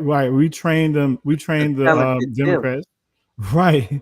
We trained the Democrats that they don't have to do anything for us. So I think it's up to us to clean up the mess we've inherited. And what that mean? I'm gonna put it in the private chat. The boule? Nah. Got you. Where? But so I guess I'll move the conversation forward a little bit, and I'll ask this question. This election is less than 90 days, maybe it's less than 80 days now away. What should we be looking to accomplish as a group for this election? I know G kind of said that, in essence, like 3 specific points maybe. And we're about to kind of dive directly into the Black Agenda question right after this. But what would be tangible, realistic goals that, like, this election, Trey might have said his, which was hold the vote, into where we could use it as leverage for the next election cycle. One might say a bunch of different things. But fellas, what is your thoughts? I'll say, well, at least like for me, even like at last year, what I was hoping would happen. Now things have changed and it's gotten a little weird the closer we've gotten to it. But like long term, what I was hoping Black people would do in this election cycle was change the narrative of us being tied to the Democratic Party. Mm-hmm. Whether it's through holding the vote, whether it's us shifting a vote, whether it's us even just decreasing the percentage of us that vote for the dominant party, the party that we've been voting for, even if it's just that, and it's enough to where it has an effect and they take notice. I think that should be like a tangible, as long as we can change the status quo.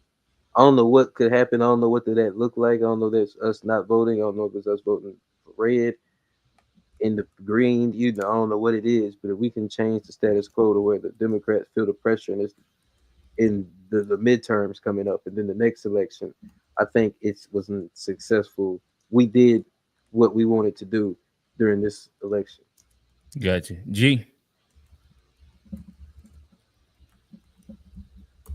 G, you muted. I honestly don't know how to answer this question. Because like I kind of agree with what Trey said in terms of like long term. I think we should find a way to leverage our vote. So like, at what point do we draw a line in the sand as a community, so to speak, to say like, no, like what y'all are offering is not what we're asking for. This isn't what we're on. So I think one part of me would like to see something like that, but realistically, I just looking at the people around me on social media, like Kamala's on a roll, bro. Like the marketing, the the convention or whatever they did, like they on such a roll. Like it's a lot of heat right now. So it's like I just don't see people going that route. And honestly, man, like I don't have a lot of like hope going into November. I think it's just going to be another situation where we're going to be like shamed into voting. And regardless of the outcome, the like Democrats, if Kamala wins, we're not going to get anything out of it. If Trump wins, we're not going to get anything out of it. And we're just going to be like basically right in the same spot, man. So honestly, I would hope that what Trey mentioned would happen, but it's just not going down like that. Trey? I think that this election cycle, we voted Democrats at 90% typically, and the election is like typically very close. So if we can just get that down to 80%, I think that'll go a long way. And it could, like, we put Obama in office, we put twice, then we put Biden in office, like taking Trump out. We put Trump in office because we didn't like Hillary. Like, she couldn't get the black vote. And they need us to get Kamala and Harris, and we usually vote as a block. So I think that the bar for that we'll need to cross to actually make an impact in this election isn't terribly high, because we're so loyal that just taking away a little bit of that will make the impact we need. So Hillary did get the black vote, like a lot of the black vote, but not enough. Not like Obama and not like Trump did. I mean, Biden did, voting, which is basically voting against Trump because he had said so many things that were racially inflammatory that we voted somebody who was looked up to the KKK. So, but like it's 90+% for Hillary. That voted for Hillary? Black vote. Yeah, I'm almost positive. But that would be the black people who did vote. I wonder what our turnout was. But so because that helps. Are you saying she didn't get as many black people to come out and vote? That's what you're saying in whole numbers versus percentage? Yeah, I would say because both factors, I mean, we could both agree they're equally important, because at the end of the result, it's the raw number that comes out. So we can either have people vote the couch and don't show up for the Democratic Party, or we can have people who vote and don't vote for the Democratic Party. Both are, I don't care what you do, as long as you don't vote for the Democrats. But making sure if the Democrats did put reparations on the table, you would vote for them, right? I'm not on the table. They'd have to do something in advance of the election, because it's similar to how. How's that different than what? Oh, my bad. So if you knew that you can get your money, you would vote for him. Exactly. That's what I was telling them, because they were saying that Trump's a liar. I was like, no, well, let's say you knew. You can go in the future, you can find out, and you found out that Trump did give you reparations, and you can go back and vote for that. I did that, and they still said no. They said all money isn't good money. Like Florida, like, where'd you get all that cash? And talking to the son, it's like, I said, well, that's what I was like, give me my money, like, give me my check. I'll do what I need to do with my money. We all get our checks together. You saying you don't want that? You would just rather have this East Indian lady with her with Doug in the office instead of some money? I just would have loved to see Trey at a table with what he claimed were older people, giving them a Back to the Future scenario about voting for Trump and reparations. I think that in itself would have been an amazing podcast. First off, hear me out. Like why? But why? The thing I don't get, Trey, like why so pro-Republican? Like I get being anti-Democrat, but why being like so like pro-Republican? I'm not pro-Republican because I would never vote for a McConnell or a Tim Scott, or you're just pro-Trump. I wouldn't necessarily I'm saying I'm pro-Trump either, but he likes the decision. But you definitely dislike Democrats more than Republicans, because you're like absolutely don't vote Democrat, which kind of by default is saying you should vote Republican.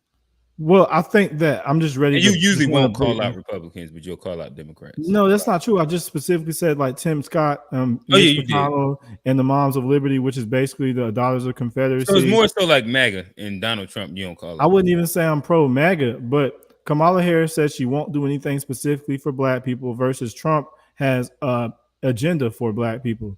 So when you compare those two beside each other, then why would I vote for a person who says she's not going to do anything for us versus a person who has been, until he ran for office, he wasn't looked at as a racist? Because they talk about the Central Park Five, but the Democrats were the people in the district attorney and the people that were actually locking the Central Park Five up. And they also wrote a crime bill. So it's like they love playing hot potato with racism. And I think Yeah, the Democrats. Trump also did like take out the ad that he paid for it, saying pretty much giving the death penalty after they were exonerated. No, right? it wasn't. That was before they were exonerated. That was when okay. they thought they did it. Yeah, but he did say that he thought they were guilty even after the DNA came out. But when was that? That was, I don't know. Yeah, I don't know how DNA was even. That was like a newer thing right then, back then. But I don't know In if the what 90s? Trump did. I don't know. Like, when did they start doing DNA to That solve happened in the crimes? 80s. Well, it was In the like 80s, this is even further it was back. late 80s, early 90s. I thought it was like 82, 83. Testing history. But regardless, nothing that Trump did is any more impactful than what the Democrats have done to our people. Like, if we want to talk about the crime bill, we can even go further back. Like 1980s. during segregation, they were segregationists, and they were pro Jim Crow. And then even during slavery, black people started the Republican Party. So we've never had a good relation. The only thing Democrats have ever done for black people was when Lyndon B. Johnson signed that bill and saying that I'm gonna have these N-words voting for us for the next 60 years. And sure enough, he did. They haven't done anything for us since. Like, if you look at our voting strategy, what have we accomplished? Like, nothing. We're still at the bottom of the cast. Versus, again, Republicans, they're at least they're more open with their racism. I prefer an honest white supremacist over a person like show me your hood from across the street. Don't like come up close to me, shake my hand, and slowly slide a knife in my back, and then while telling me that you're helping me. So I think we need to show them again that we're not just going to be manipulated and vote for you because you're being nice to us. You have to do something for us, especially like when Kamala Harris said recently that they brought back the Freedmen's Bank.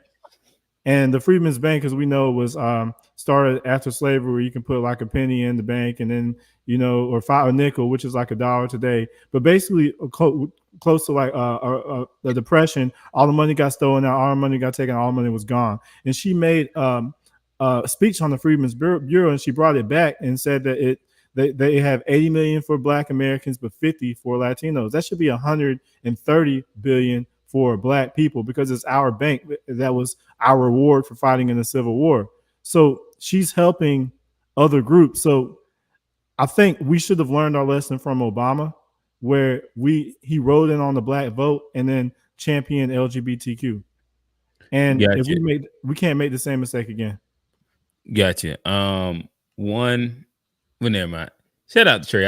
I enjoy like the very subtle nuance like digs that he'll take during like his thing. It's almost like it's amazing. Like I enjoyed the pronunciation of Kamala and his intentionality of making sure that he pronounced it how he wanted to. But let's go. So let's start to kind of segue our way into the actual Black agenda conversation. And I guess to avoid this being like a stickler point right now, I imagine everybody would say, if we had a wish list item that could be on the Black agenda, it will be reparations, correct? I vote for that. Also, do y'all believe that in the next 80 days that is an achievable goal for this Black agenda? Nope.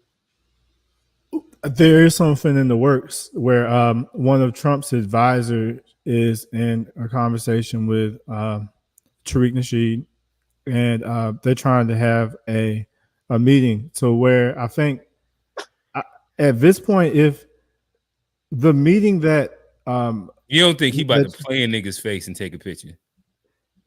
Nah, I don't think that. I think if it'll go much better than the interview where Trump went and sat down with that Ghanaian lady, and then Kamala. What about when he was taking like all the pictures in front of that elevator with all the black people? Trump, you remember that? That was his press run for a while with rappers and like Steve Harvey. I mean, that was like 2016, right? Like when he first ran, right? Yeah, that was like his. Yeah. I'm gonna let rappers out of jail and take pictures. He did. He had all let a lot of rappers out of too. jail. He did let a lot of rappers out of jail, and he had like the first. I didn't say that he didn't let any rappers. So I mean, well, you kind of made it sound like he was just like using it for publicity, but he actually did let a lot of people out of jail, and he. No, that was a publicity stunt for Black America. Like, hey, but he did let black people out of jail. Which black people did he let out of jail though, Trey? Like, he had the First Step Act. Remember when they had what's her name? Kanye West. No, it wasn't just Wayne Kodak. and Kodak. He let Kodak out though. And Wayne he also got Kodak. old buddy got hemmed up overseas. Was that wasn't ASAP? That was who got hemmed up overseas? And he was about to do a trade war with somebody in Europe to get him home. It wasn't Travis Scott. It was ASAP, I think. It was ASAP. I think it was ASAP. He got him back, and he did the First Step Act. Oh yeah, again. I remember that. Yeah, I remember that. Yeah, okay. And then remember. Cool. That shit was kind of cool. And what did Biden do for Brittany Griner? No, I'm just fucking around. Let her and that vape stay in jail. That's what he did. He let her rot. Yeah, nah. And then Jay's wife up there. But I guess not to get derailed too far, because I did want to get into the actual points of what we believe that Black agenda should be for this election. But Trey, are you saying that you do think that tangible cash reparations are on the table for this election? Not yet. And I think we blew a major opportunity when Trump came to speak with that Ghanaian lady, and then she just ambushed him talking about kind of was very in attack mode trying to get a gotcha. So you think that the Black broadcast or Black journalists association, they could have convinced him to give Black people cash reparations? They should have asked him about it, at least brought it up. I think it was journalistic malpractice as a Black person to not bring up your demands or your requests to a president who's willing to come and speak to you. You shouldn't just go up in there and say, "Oh, you're racist. Why should we vote for you?" That was very, unprofessional. And then Kamala didn't even show up. The idea that they should. I would have loved to hear Trump's response to a reparations conversation. Just to kind of move along to where we can start like outlining what individually, and maybe we can come up with like a collective thought. And I'm not even mad at G's idea of like simplifying it into like lesser terms of like 1, 2, 3, maybe 5 or something like that. But so speaking to y'all, I love to understand in realistic terms for this upcoming election. Again, we talked about what we know our wish list item would be. But what we do believe that we could, should, and want to achieve for this election. What do y'all think? Go ahead. It's tough to answer that question because I don't even know what the fuck Kamala's running on. I can tell you at least what she had what she said inside her acceptance speech.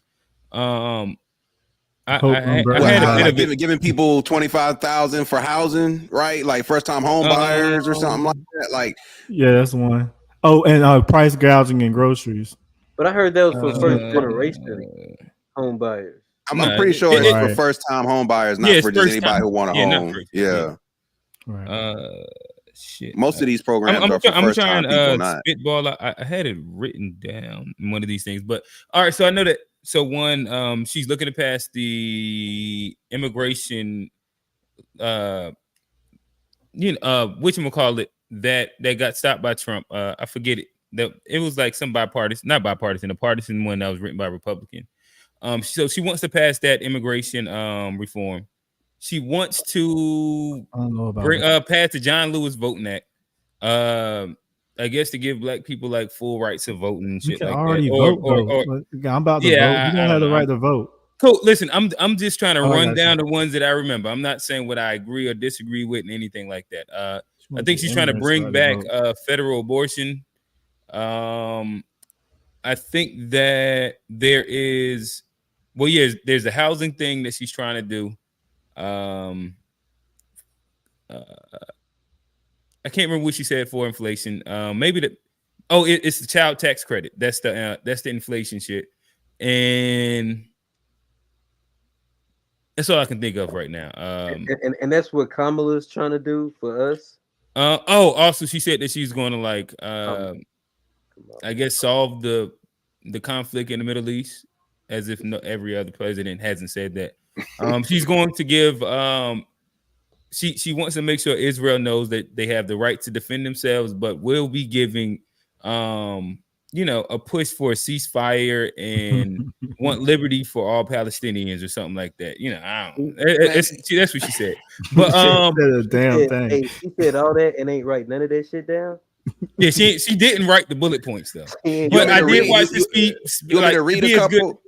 I pulled this joint up right here. It's got like a handful of them listed. Hey, send it in the private chat so I can pull it up. All right, bet. Like I said, I watched the speech and those were kind of like my takeaways. But yeah, man, it feels like the like I said, she's talking about some things, but it's not like wide sweeping policy. It's like I'll do this. Like, ain't nothing wrong with a child tax credit, but like we've been had them. Like niggas been getting child tax credits, president after president, like since I can remember. So it's like again, it's just. Oh, that is damn. I forgot about that. That is true. Yeah. Yeah, it's like when it's student council when you're running for office, you're like free lunch for everybody, free pizza every day, free TVs in your lockers. All right. Oh, my bad. This is the wrong one. Let me find the right one. I was looking up when DNA tests got started. They said the late 80s. That's what they said. But so that's why Trump ain't trust that ish. It just came out. You're like just guilty. That sounds like some liberal. And he was and Trump was a Democrat at the time. Oh yeah, he definitely was. But yeah, my bad. I'm pulling it up, but keep going. Kamala say she gonna cap increase on food and grocery prices. How, nigga? This is free. It's a free. Like, what you gonna do? Like, how are you gonna make supply and demand stabilize? Like, she shouldn't even let it get this high. Right. But this is my point. Is like ability to do that. How can you say you're gonna cap the cost of food, my nigga? Like, that's just not how the market works. Like, this is just basic economics. Like right. Trump gonna stop the cap of food about. Oh, got you. Go ahead. So all right, G. Scroll down. There you go. It starts to list right there. Okay. Some of the quote unquote policies from an economic standpoint. These are some of the things she said since being on. I'll read a couple campaign. But I've had a couple wines, so I ain't gonna like pretend like I'm not gonna set over some words. It says capping the monthly cost of insulin at $35, expanding the earned income tax credit for lower wage workers up to $1,500. Listen, this is about to be way too much for me to read. But as y'all see, we'll do like a slow scroll of this. And G, continue making your point. Yeah, this is too much for me to. I'll be reading. So, like she said, restoring the pandemic era child tax credit of $3,600 per child. Mm-hmm. Providing $6,000 child tax credit for families with children who are younger than 12 months. Like, I don't disagree with some of those things for the average household check to check, right? But these aren't real policies that's gonna move the needle for the community. It's just not. Like, it's more of the same. And unfortunately, like a lot of the same policies that she's talking about here is what led to the higher food costs. She's talking about capping. So I just don't understand this idea that you're gonna put more money in people's pockets and then keep prices low. That's just not how economics. That's just not how it works and how it functions. So again, like she's talking about some things that sound nice to I think the average everyday person who's showing up to work, doing their best to provide for family, trying to put some money aside, save for the future. Like, you know, most families is a sick, you know, a paycheck away from being in real trouble. And if we look at on average, like most families can't afford to skip a paycheck and still keep the bills on, keep the lights on, and food on the table. And so these things sound really nice for that like specific, you know, group of people. But it's very short term, and it's not going to fix the systemic issues that have so many of us in these situations. It's just not, in my opinion. Gotcha. And that's not saying that you believe that Trump has a plan that does. No, it's okay. not saying that. Okay. No, I'm not pro. Like I said, I'm sitting out right now. It ain't. Okay.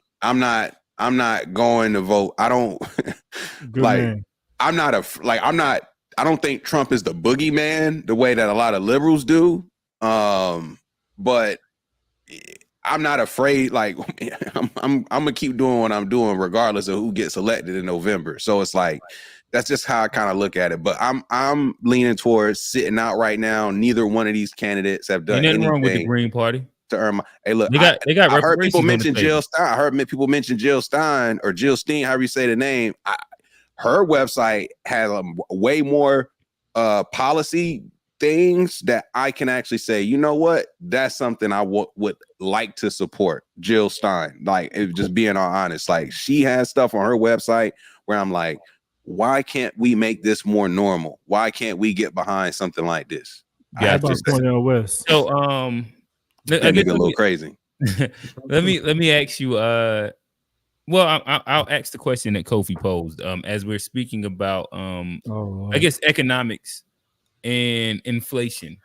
Who's responsible for the increase? I'm sure he's meaning not wages, but like cost of living XYZ. There's the idea that quantitative easing with the what is it? The introduction of all of the free money that happened during the pandemic led to what was naturally going to be quantitative tightening, with the influx of, pretty much theoretical money that was given out to everybody during the pandemic, in which a lot of people point their finger back at Trump and the idea that is what caused inflation. What is your thoughts? Who actually caused the increase in inflation? Is that a multivariable thing? Is that the just the pure product of Trump's pandemic? I can't think of the name of it. Stimulus check policy, or is that something that Biden is responsible for, or is it something that's a little more nuanced than that? I mean, if I'm not mistaken, they both like Stimmies. Trump started it, but then Biden continued it. Okay. And so, I mean, I think that means they were both on the hook for, like, I mean, if we look at that one policy, that's a across the aisle thing, and I think it's because like both parties were, I mean, it was both of them. Like, I think it was like the leaders, because I mean that thing happened like the election happened during the pandemic. So I mean, there was a transition of power that happened, and then there was more stimulus checks. The election happened before. You said before the pandemic, right? Yeah. Yeah. Right. Yeah. But no, the election happened during the pandemic. It was before, my brother. No, it was 2020. My bad. Yeah, the election happened because January 6th or what, and it was like during the pandemic and shit. So like there had already been like checks that went out, but then Biden got there and they continued the pandemic, and there was more checks that came out. So I mean, it's tough to put it on either one of them, but I think that just speaks. So you're saying it's more nuanced than that. You're not putting it on Trump or Biden. I just think that speaks to some other influences that were calling the shots outside of our government.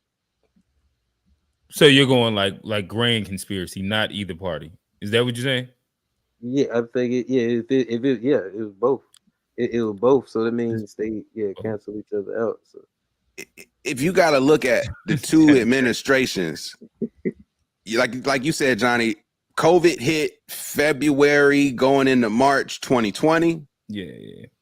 And Trump basically had that from up until January 2021. So that means January 2021 till now is all Biden's administration. So the majority of the relief efforts are not under Trump. They're under Biden and his administration. I guess let me look that up. Yeah, I mean, we just established COVID happened. No, but how many rounds of, like, we got 3 rounds of stimulus. How many of them came under? But beyond the stimulus, he had. I think he did the first 2, and then Biden did one afterward. He had the infrastructure bill as well, and well, I guess that's more policy. Are you saying that the infrastructure bill helped lead to inflation? Correct. Not just like the influx of money, not just the majority. Stimulus. Correct. It was policies too. I guess it was policies too, and this is where I would say, like, I did an episode with a dude named Rob Boyd. It's called Interest Rates. Y'all should check out that episode on the G Shit podcast. We talk about interest rates, break it down. I say that to say the entity responsible for controlling inflation is the Federal Reserve. Yep. They are put in place in part to manage inflation. And in response to COVID, the way the Federal Reserve responded over time, not just in terms of dropping the rates, because they did that after the financial crisis too. Rates had been at 0 for an extended period of time. But the way that the Financial Reserve responded to COVID, not only did they drop the rates, they printed more money, in large part due to policies that were being passed by the Biden administration. And they were issuing 0 interest corporate bonds. So do you also remember in COVID, there was the great resignation? Everybody was switching jobs. People were getting overpaid. And now we're in the layoff era of that bubble. Like, tech's been having a bunch of layoffs. But at one point, 2021, 2022, niggas was getting jobs like crazy. People was leaving, job hopping, getting overpaid. And then 2023 hit, 2024, you started to see layoffs. One of the reasons why we started to see that over pumping of money was because the government, the way bonds work, so the government will go to the company and say, we're going to buy $1 million worth of bonds from Nike, which means the company gives Nike $1 million. And then the way bonds are supposed to work is that the company pays that back with some interest. So it's like, thank you for your investment in the company. Because y'all let us hold this money for this period, we're going to give it back to you and a little bit of interest on top. What the government was doing in response to COVID to keep money in the market and keep things flowing, they were buying corporate bonds at 0% interest. So corporations were playing with free money, interest-free money for all of COVID. And when it came time to pay that back, you started to see a lot of tightening in these corporations, getting rid of the DEIs, getting rid of all these unnecessary workers. Like, you see a lot of trimming to get stuff slim. And so it's not just saying. No, I agree, but I think that's what we've seen inside like the past 2 years. And I agree with that, but I feel inflation, and I guess like we kind of get into like a sidebar economic conversation. So I'll try and keep it as small as possible, but I almost look at the housing market in itself as a microcosm of like inflation in itself, where during 2021 and 2020 and 2021, there was an excessive boom that happened. Where I do agree the interest rates was a huge piece of that, but those interest rates dropped during when Trump was in office. Because again, like I was a beneficiary of that, just because I again, spoiler alert, I bought my house at like an extremely low interest rate point. I did like too. My entrance. I got two. Yeah, but like it was, but like you also seeing during that time there was an influx of like, this is when what's the quick money shit? Forex started booming. You had the housing market, like crypto started booming. The flipping houses started booming. NFTs. And it was like such a what's their names? EYL. Like they became big on YouTube, and you got all these like financial literacy experts because of everybody had a certain amount of money. But at the same time, what you've seen, like if you just, like I said, microcosm the housing market in 2 years, everything was overinflated. Like luckily, I lucked up because I got a hell of an equity. But like in general, I seen in 1 year the housing market inflate over $100,000. Yeah, I agree. And like from there, to me, everything is like you can almost see the spinoff for most things within like the 2000 to 2022. I mean, 2020 to 2022 era, where like that set the precedent of everything that did happen. And if you bought inside like that Goldilocks era where it was just right, you were good. But after that, like inflation has kicked everybody's ass from like maybe late 2020, but not really kind of 2021 up until now. This will be my only response to that is like this is where it's like not Biden or Trump's fault is the impact COVID had on the global supply chain just cannot be. It just cannot be understated because like for those houses, for example, part of the reason why those houses went up, lumber got super expensive. Lumber went crazy. Cost of materials went through the roof. Why do those things go through the roof? Because of a breakdown in supply chain. Because we can't get as much quantities from these places overseas because of COVID and so forth and so forth. So that thing happened in the canal too, Suarez Canal. Like you remember when all that shit got backed up? That shit was backed up for like 2 weeks. Yeah, but, exactly. So the supply. But there's other like nuances that did happen where there did become a hyper influx of new construction that did happen. And then there like existing homes didn't actually like list on the market as much because it was the pandemic. And because like BlackRock buying them all up too. Yeah, well, yeah. Corporate America got in on it and start. Well, but again, corporate America had that free money to. Oh no! Again, I agree. Know what to do. Like we actually get into like a hyper deep economic conversation in which, fellas, I love to know y'all three ideas in which 3 to 5 ideas when we talk to the Black agenda and what could be beneficial. G, we'll come to you last. I know you said that right now.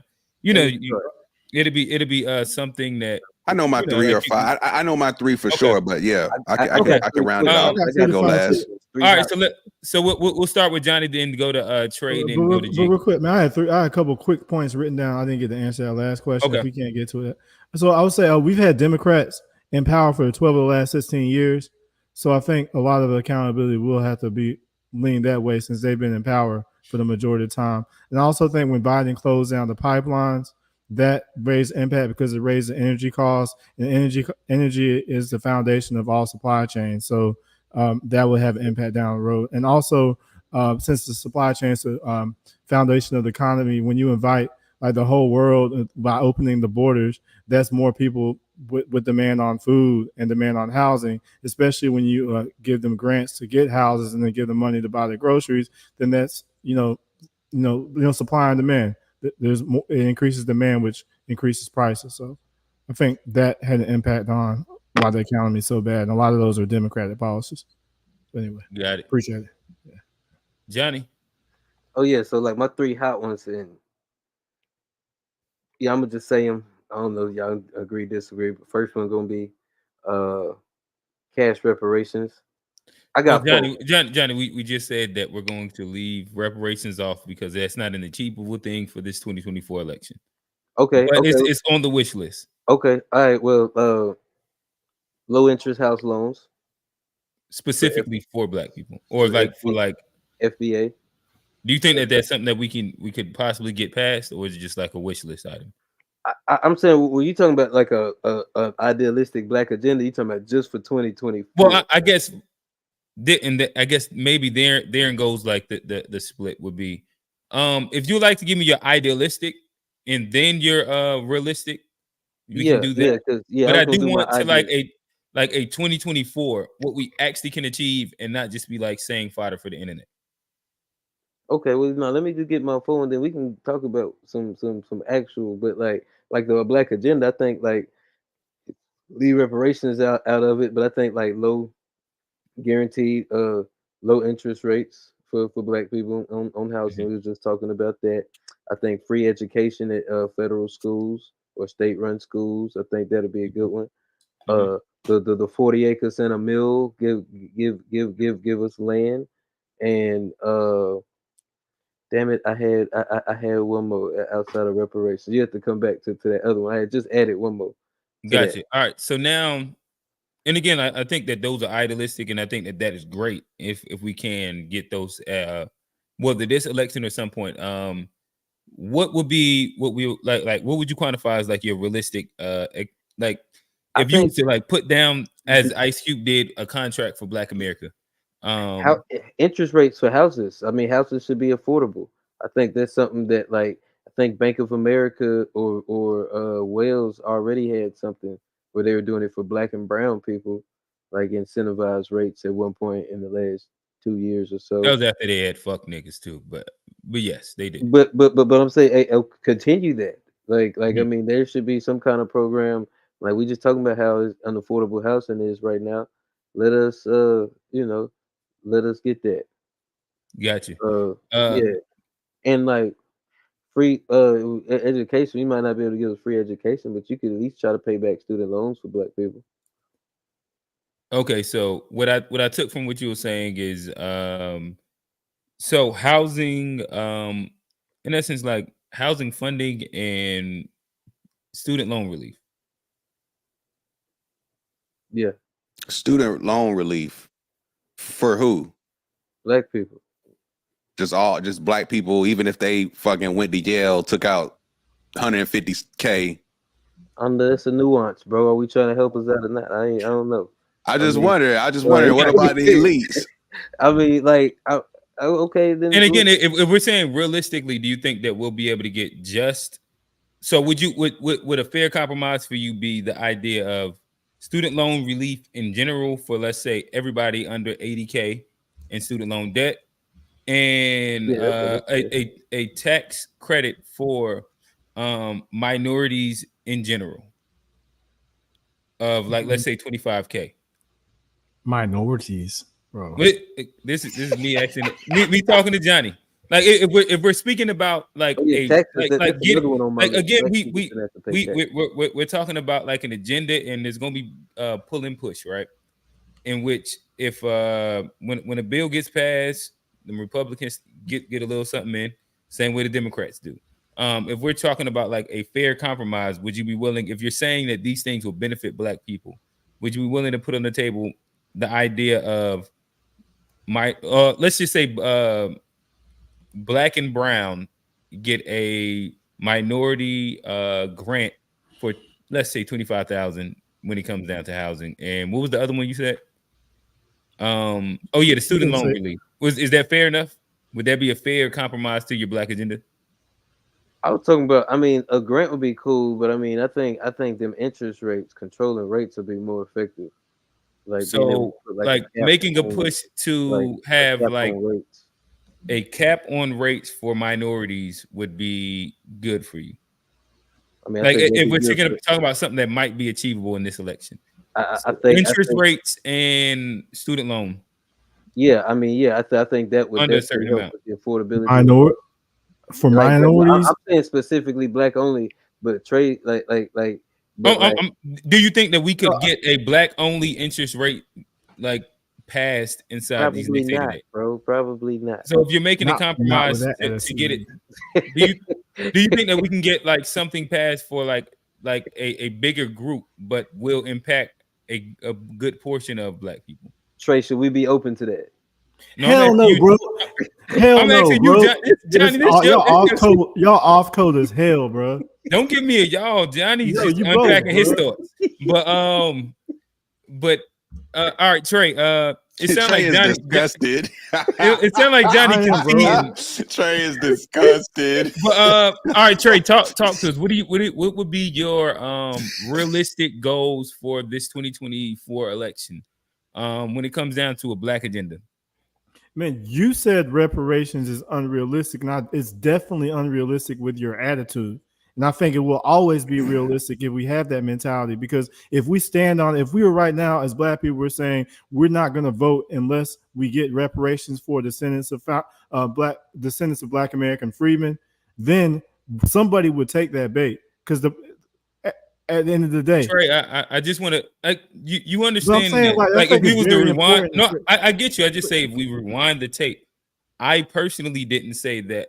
Or you said unrealistic or something like that. I said, do we agree with it? And then you also said agreed unrealistic. that it wouldn't be something that's on the table and I it should never be a said wish that. list.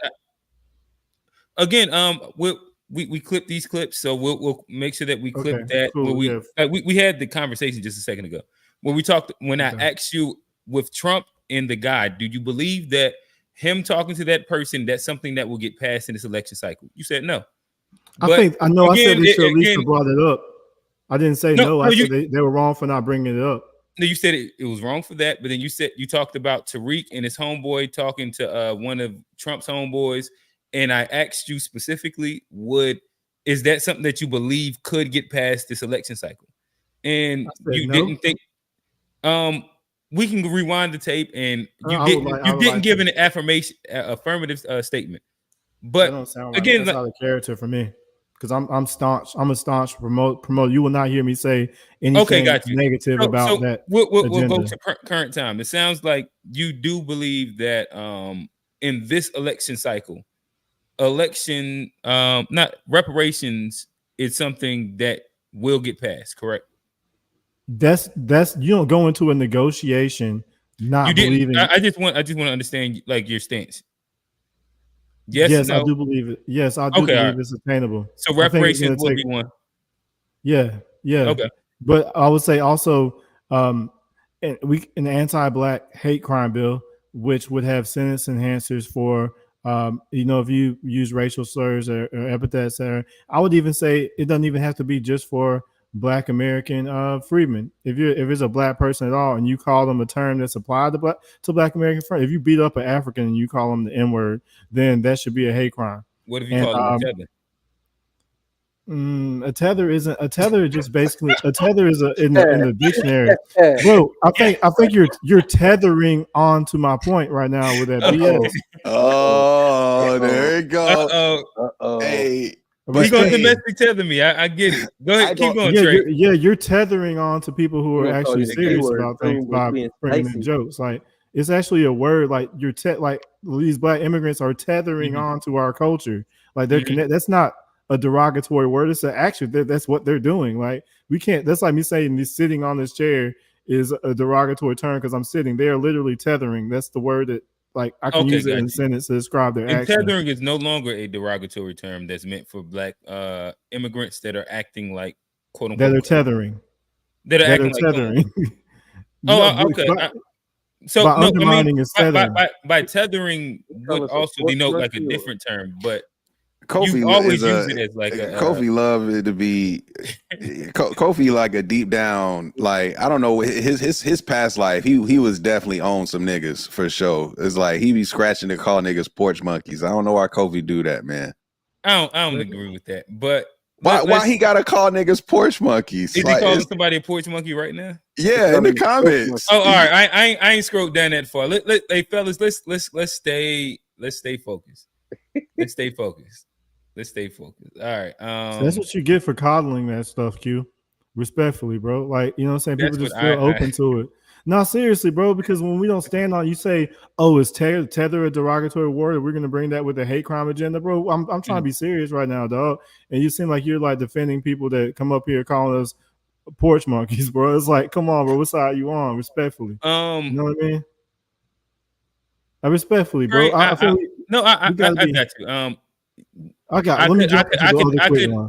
I could easily respond, and we'll probably go back into like the back and forth that we had 2 weeks ago. And I prefer for you to continue unpacking it. I apologize if I did make a joke during you making your reparations conversation and speaking about the Black hate terms that you didn't want to have heard. There you go, not Johnny. Trey.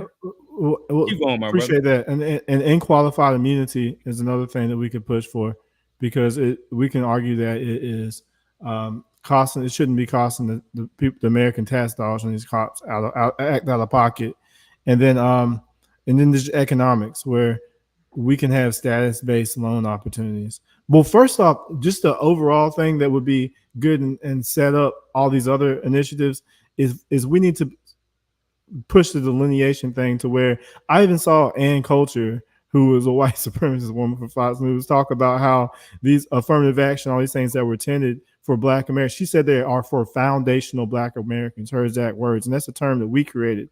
So that is the first step to getting the things that our ancestors fought for to be just for us. So we need to make sure that that term gets put on the lexicon. No more blanket blackness. So I think that could be a strategy that sets the foundation for the bigger things we need to do. So we could focus on that, then that'll be a major win for us. So recap those really quick. I know you said the Immunity Act for not like the Non-Immunity Act for police or something like that. I want to like immunity. Yeah, there we go. Unqualified Immunity Act. You said reparations. You said anti-black hate crime bill, and then adding FBA into the lexicon. Like delineation, getting our. It doesn't have to be FBA. It could be descendants of Black American freedmen. It could be freedmen. It can be. But delineating from all of the versions of what? How would you want me to finish this sentence to make sure we need to have it coded? We need to have our specific ethnicity codified into law some way. And even Clarence Thomas brought that up, where he said that the fact that a bunch of Africans are benefiting from affirmative action by getting into these universities, that's not what it was intended for, and that's part of his justification for ruling against affirmative action. So that was like a start. And again, with also the Ann Coulter thing, talking about foundational Black Americans. So we need to keep pushing that and make sure that the set-asides go specifically to our ethnicity and nobody else. No more minorities, no more people of color. All right, got you. All right, G. I'll toss it to you. I guess I'll start. Do you believe that reparations is on the table for 2024? Nah, not for 2024. But the reason why I say that is because the reality is, if any one of these candidates today said, I got a plan for reparations, they're going to lose the election. So like there is a reason why none of the major party endorsers or the folks that are representing these parties will openly endorse reparations. There's a reason why that is. And I don't think the work has been done to shift that narrative in a way where it won't cost an election. Now, can some things be put in motion so that like we actually have something more foundational to stand on going into the next election, or even say more on a local level, like kind of build from the ground up? I think so, right? But at the federal level, I just don't see it as like a realistically attainable thing from this particular election, because anybody who says openly they're for that will not win the election. So that would be my caveat there. But in terms of if the question is what do I think is realistic, this is not knowing who would win, right? Democrat or Republican, some things I think could be realistic. I would say we do need to prioritize like restructuring our tax code. Like we need our tax system in terms of like, for example, once after you make 200,000, you stop paying into Social Security over that number, for example. But yet they talk about how Social Security won't be available for our generation because of all the baby boomers that are out here today, right? So I feel like there are some small tax things that can be done that could benefit all parties in terms of corporate tax, wealthy tax. We should adjust how a lot of these entities are getting taxed, in my opinion. So that would be one thing I would want to see. I agree with this idea of like something to do with prison and or policing. Like something has to be done there that doesn't keep criminalizing folks for being poor and black or black. Like way too often do you end up with a record just simply because you look a certain way in the wrong place, wrong time. or you grow up in an environment where you have limited resources. So I would really like to see a decriminalization of stuff like that personally. And if there's anything else, I would say it's probably split between this idea of increasing the minimum wage with providing adequate health care to all citizens. It would be between those things. Proper health care for everybody. Okay, let me see. What did I have? Tax code. Summarizing what in general everybody said. Tax code, qualified immunity when it comes down to policing. Johnny, he added in the student loans. What was your other one, Johnny? Some kind of federal program to cap interest rates for those affordable housing loans. Housing. There we go. Can I respond to the student loan thing though? Because as a nigga with student loans, I have to say, like, I think the cost of education can be addressed, right? Like, we got to figure out a way to put a cap on how much it costs to go to school, especially state funded schools and or schools who receive federal funding.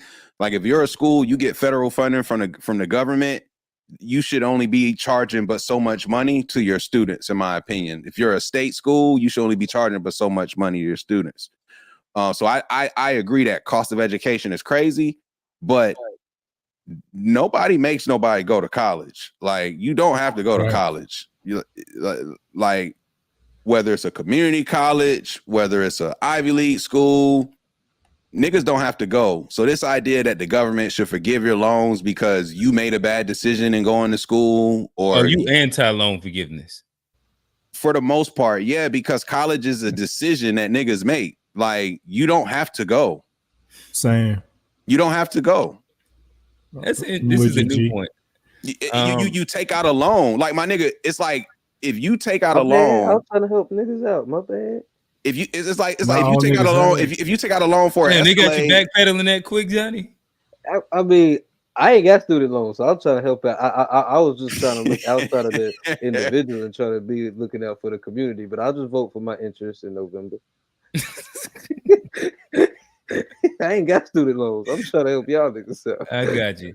All right, so to continue down, so tax code, qualified immunity, student loan. Well, maybe student loans. It sounds like G might have just boxed that one up and shipped it away. He kicked it out the door. Yeah, he kicked it off the plane. Yeah, I vote G on that one. It looks like a lot of people don't give a fuck about you going to college. You know what I'm saying? They're like, why should my tax dollars go to that? The Black Hate Crime Bill, healthcare, housing loans, and interest rate cap. Did I miss anything any of y'all said? Reparations. I just said, and and deportations. Did we say that one? Yeah, I ain't saying nothing about deportation. I'm going to say deportation. That's actually at the top of my list. I don't know how I forgot that one. Say that. Don't put that on me. Put deportations, because I think that's something that's very attainable. I think that's actually what Trump is running on. And then that alone would go a long way, because it get back some of our black jobs. Gotcha. Not to necessarily like derail the conversation too far. I did recently kind of see a study in a conversation that was based around the idea that it is a fallacy to say that the immigrants are coming in and taking black jobs specifically. One, because of black unemployment is fairly low. Like it's at like an all-time low, almost inside like comparative standards. From Trump to Biden, it's really, really low. It's like at like a 6% rate. But then also the jobs that the immigrants are coming in and working are either a vacant jobs or jobs that aren't traditionally black people are working. Like what? I would have to go back and recall the whatchamacallit. I think a lot of it was like agricultural work and shit like that.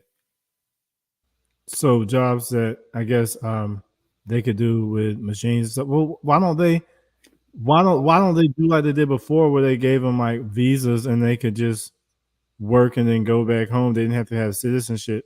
Just because we need people to work in the fields doesn't mean that they should have the same right to vote that we had to fight and die for, and so that way they get to. Oh no, I think that you're going past, I guess, what I was talking about. Are you talking about I can specifically black imagine. jobs? I feel you. Well, you were talking about like its impact. If you're talking about like the idea of the what is it, the pathway or passport to citizenship? Pathway to citizenship. Yeah, that's a different conversation. And right now I'll probably just concede to you're part of the whole idea that could be a plan, even though I don't even know how much sense that makes, only because of inside the was it no, it was Biden inside like his classic clip where he talks about to Charlemagne when he says that, like, if you ain't black if you ain't voting for me.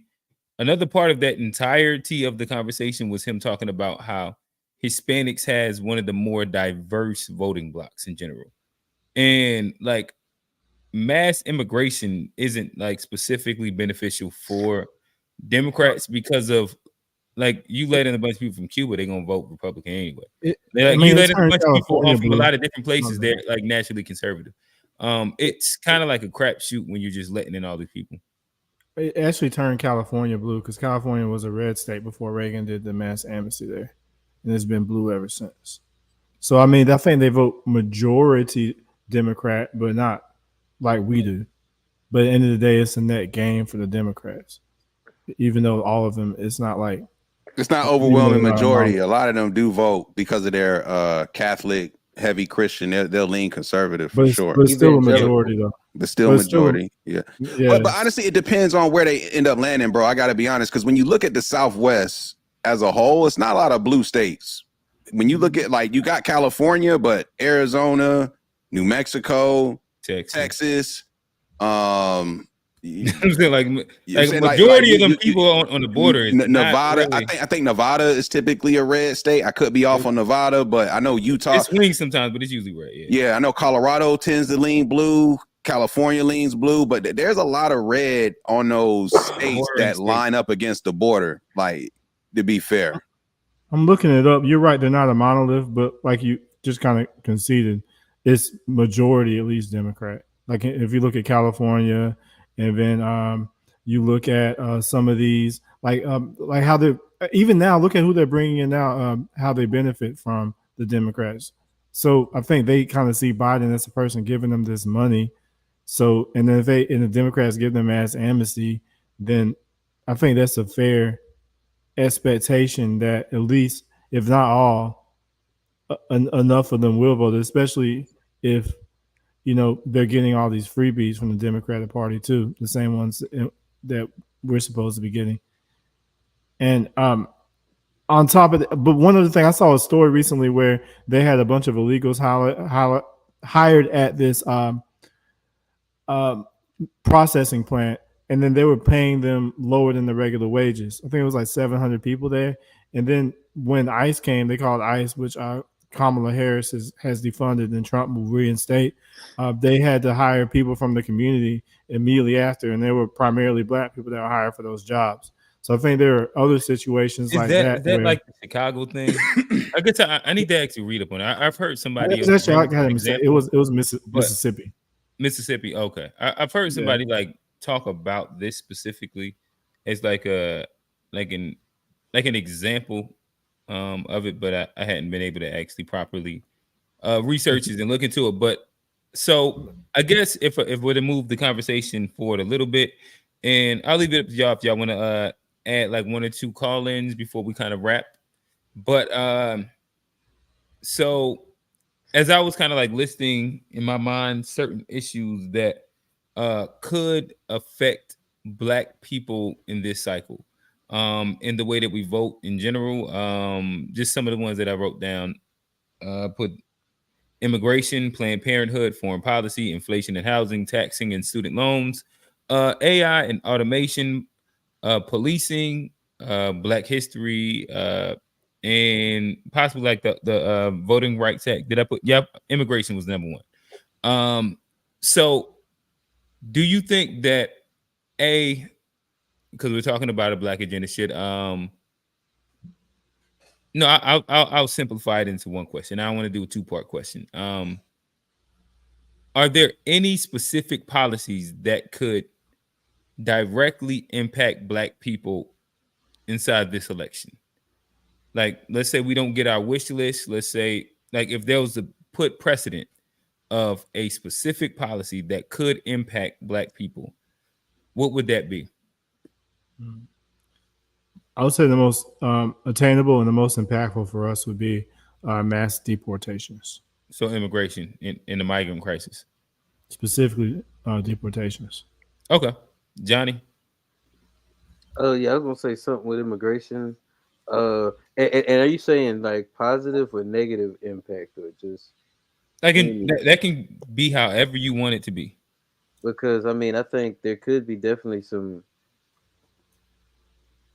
Well, like I said, I mean, I don't really, know any of like Kamala's economic, policies. Like, right, we went through a couple of them, but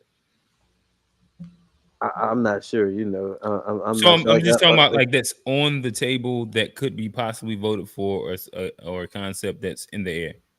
I think anything, any of the how about this? Any of the pressing issues that could be really impactful for Black people? I mean, like inflation, of course. Like I think. So addressing of inflation, okay. Immigration. I think there's a few of them. Like I think. Most of these things that are they're affecting Black people more so than the status quo. So I mean, of course, if we fix the inflation, it's going to help Black people probably more than anybody, because we're probably the ones that are the victim of the inflation the most. Immigration, if we fix that, I think you'll see, the Black jobs thing. I think you'll see us getting a bigger piece of the economic pie, just because we're the ones they're taking the jobs from. So I think those are two big ones. Gotcha. G. And what was the actual question? The question is, are there any? Well, this is economic, but any policies in general that could directly impact Black people? Not that I'm outside of reparations. No, not that I'm hearing like that's specifically for us. That's the policy. Like, I don't. These other policies where it might help some Black people, like, don't put a cap on my reparations because I make a certain amount of money, my nigga. That's not good enough. Like, you know what I'm saying? Like, this idea that you get something if you not doing this well. Like, no. So I guess there's that. So would that be you saying that in general? So let me retract or take a step backwards. Earlier, you said that in general, you don't believe that reparations would be achievable this election. Do you think?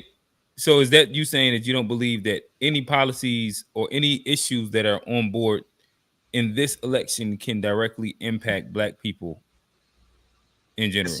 It's indirectly, not directly. Yeah, I haven't heard any Black policies. Now, I mean, Trump has alleged. I'm not saying the word Black policy. I'm just saying policies in general that could directly impact the Black community. Okay, when you say directly impact, this is what's throwing me off because because everything. My bad. Then have a positive impact on the Black community. Is there any policy? So like trade, like he had his where immigration, and I believe if I don't want to like misquote you, but the belief that immigration and like its impact on Black jobs could directly impact positively the Black community if like mass deportation ends up being a thing. It seems like with him that would be a policy or an issue that could actually impact Black people, in which Trump is running on that can actually work. Is that like a bad representation? I changed my vote. I'm with G. So nothing. Okay. I changed my vote. Reparations. I mean, well, change my vote. All right. Right. Me too. I'm done with the lift off. All right. I guess. All right. We're gonna go sweep. I guess that's what we'll be at today. Okay. Way to hold it down, G. Okay. This is where I don't be knowing which part to take. Then y'all also said that y'all ain't think that reparations was achievable, but I didn't that say is the that. only policy. Or I challenge you to show me where I put that. I bet. I don't want to say anything, but I'll bet something on that. what you want to bet? You want to bet? I got 6-pack of Modelo's over here. Where I got a 6-pack of some fancy craft beers from my gentrified. Well, you hanging with the boule. That's how you know he a boule. He drinking them IPAs, Travion IPAs. That's craft. Talking about hops. That's from a brewery. You know a boule when he started talking about hops. I'm on Diet Modelo right now. Oh, Diet Modelo. Oh, this a fit nigga, man. Wow. You might as well just drink water, brother. What you doing? Okay. We got the voodoo range over here. Keep it true. Yeah, Johnny gonna keep it true. He gonna keep it true, man. Oh, nah. We basic Terramana. I'm black. We black. But all right, so that's everybody. We do have a call in. One of our favorites. Oh Lord. Again, let's try and keep this as civil as possible. No ad hominems. Come on, no ad hominems. Who is it? We ready for the smoke. But yes, no. Honestly, let's not derail this into where we went to inside our last conversation. Let's kind of try and stay focused on the point. I love to hear your opinion. I understand that you are well researched inside your beliefs inside policy, especially for the side that you're for. I love to hear it. And let us know what we got right, what we got wrong, what is misguided. But let's also not get into an insult fest. Bring it up. Bam, bam, bam, bam. Kofi, talk to him. Yeah, what's up? Thank you once again for having me here. Yes, I'll answer some of the questions. Some of the questions is really good. Especially about the reparations question. I was speaking about this when I was on the panel yesterday, and I really would like to pose that question to you all to see what your reaction is. But I wrote a couple things down that I wanted to address. So we were talking about you guys were talking about the Biden economy during COVID versus Trump, right? And the gist I'm getting is that it was better under Trump. That's certainly not true. I'm talking pre-COVID, because COVID is not Trump's fault. It's something that happened just under Trump, but Trump mismanaged COVID horribly, which led to a lot of the financial and social downfall, right? So pre-COVID, right, Trump's economy before COVID is not in comparison to Biden. Now we gotta remember, Biden had picked up a mess. This is usually the story of how everything goes. So you had George Bush with 9/11, economy went crap. Obama had got a bad economy, and he built it back up, right? So the same thing that's happening right now.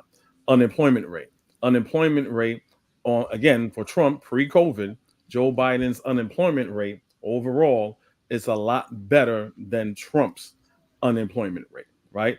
This is something that I'm reporting on Fox News, right? So all the MAGA pom waving dudes, that's your media outlet that's saying that, and they had a conniption, they had a heart attack when they were reporting that, right? So Trump promised to revamp Obamacare. He didn't do that, right? Trump and the Republicans, they're trying to get rid of Social Security. This is something that we all put in. That's also a fact, right? When we're talking about the crime bill, and this is something that is very, very, it's something that people are just repeating and regurgitating, and they're not knowing for themselves, right? So when we talk about the crime bill under that time of Joe Biden, around that time, this is a bipartisan bill. It was not a bill that was only pushed by Democrats and the Republicans going, oh, tisk, shame. Republicans were also on board. This is a bipartisan bill. The only person that I know that spoke up against it was Bernie Sanders during that time, because it was, again, the bipartisan bill, so it had things in there that people that you wanted, things in that you didn't want. And the reason why Bernie Sanders said he's going to sign it, because they had provisions in there for, battered women and domestic abuse. So those things that was in there. But he said this is going to hurt the Black community. So it's a bipartisan bill. So someone that is saying, well, it's just Joe Biden, they're not politically expedient and knowledgeable to know what they're talking about during that time, right? And also hey, one I got to give you one more minute. We have one more in the back end. All right. So basically, the Southern strategy, they're talking about. I'm being told that Black people are always conservative. Were part of the Conservative Party. That's bullshit. The conservative strategy, something the way they switch parties. Kamala Harris as an AG, her record is fine. So the question I'm going to pose to you guys, since I'm running out of time, when it comes to reparations, right? I asked the panelists the other day. I was like, okay, yes, Black people in the diaspora, we all deserve and we need reparations, and we also understand that the people that owe us reparations are devilish and they're a beast. Why should they give us reparations? What are they going to do to give us reparations? If they're so evil and they're so wicked, why would they give us reparations? And the reason why I'm asking that, I'm not going to even because I know I'm short for time. No one's giving me a concise answer, right? As far as I give you one. Yeah, go ahead. You don't deserve reparations here in America, so I don't understand what this whole confusion is about. All right, so okay, you clearly didn't hear what I said, because I already. No, you said Black people. No. Check this out. What happened in Jamaica didn't happen in America. Hold on. So hold on. Still my time. I'm about to close up. Right. His son is Ghanaian though, right? He's not Jamaican. He's Ghanaian. Whatever the hell he is, he ain't us. It don't matter. They not like get it how you live, nigga. So this is where I have to be cordial, right? This is where I have to be cordial. Right? No. So because I'm taking it civil, and he's already taken. For sure, and understood. So without Black Americans, you wouldn't even know what civil means. Civil rights. So really quickly, let's reset the panel. We only have like 4 minutes left, so I'm trying to power through this. But okay, cool. Look, listen. You a fence rider anyway. Let's make. Oh no, and that's great. And brother, I'm gonna allow you your full minute, and I enjoy the fence ride comment. That's amazing. But again, what we're going to do, if you can't not address like actual points and just go like epithets, come on, bro. But we appreciate you calling in, and yeah, we're close on time, Kofi. We're gonna have to show it, but yeah, I wrote down your question. Yep. Talk to us. Let us know what we got wrong, what we got right, maybe. You ain't getting nothing right. Perfect. That's great. You ain't getting nothing right. Now let me talk to him. Coffee. So again, if you can't actually like address anything, that's a thing. I'm addressing this question. He said, "Why should we get reparations?" Right? Ain't that what he said? Why should we get it? He said, "Why would the devils give it to us?" That's what he says specifically. I guess for the same reason they gave y'all passports.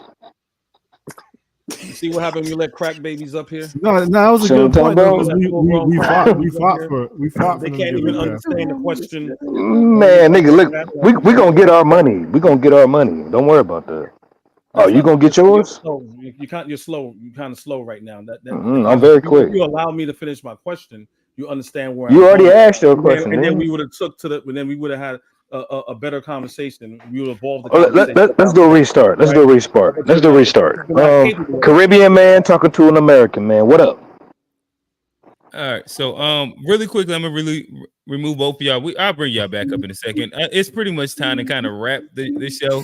I don't think that the fun of that conversation was gonna make it into like a 1.5 minute span. Hey fellas, stay backstage. I love to actually hear this. We'll record it and we'll post it. But nonetheless, I think that we've had a bit of a conversation when it came down to the Black agenda. We didn't completely flesh it out, but what I did have written down was tax code, tax code, qualified immunity, student loans, reparations, Black hate crime bill, healthcare, housing, loans, when it came down, just some pressing issues that could possibly be a part of a Black agenda and help Black agenda. This has been the To Be Fair Show and the G-ish podcast presenting Unpacked. We have G-ish, we have FBA Trey, we have Johnny. Obviously, y'all heard Kofi and Yup in the background. Shout out to the call-ins. But this has been an amazing show. Make sure y'all watch the whole thing. We did about an hour on relationship conversations if y'all care for it. And we'll be back at y'all again next week at 9:30. We was a little late today. If y'all want to check out the To Be Fair show, we're 4:30. We hit a lot of similar topics as well. G-ish, when's your next episode dropping? We got 10 seconds. Yeah, man. Make sure y'all become a member. Show some love. You'll get access to early episodes. We got new episodes coming in September. So go ahead and join the page. You'll get early access, but we got new joints coming in September. Ha.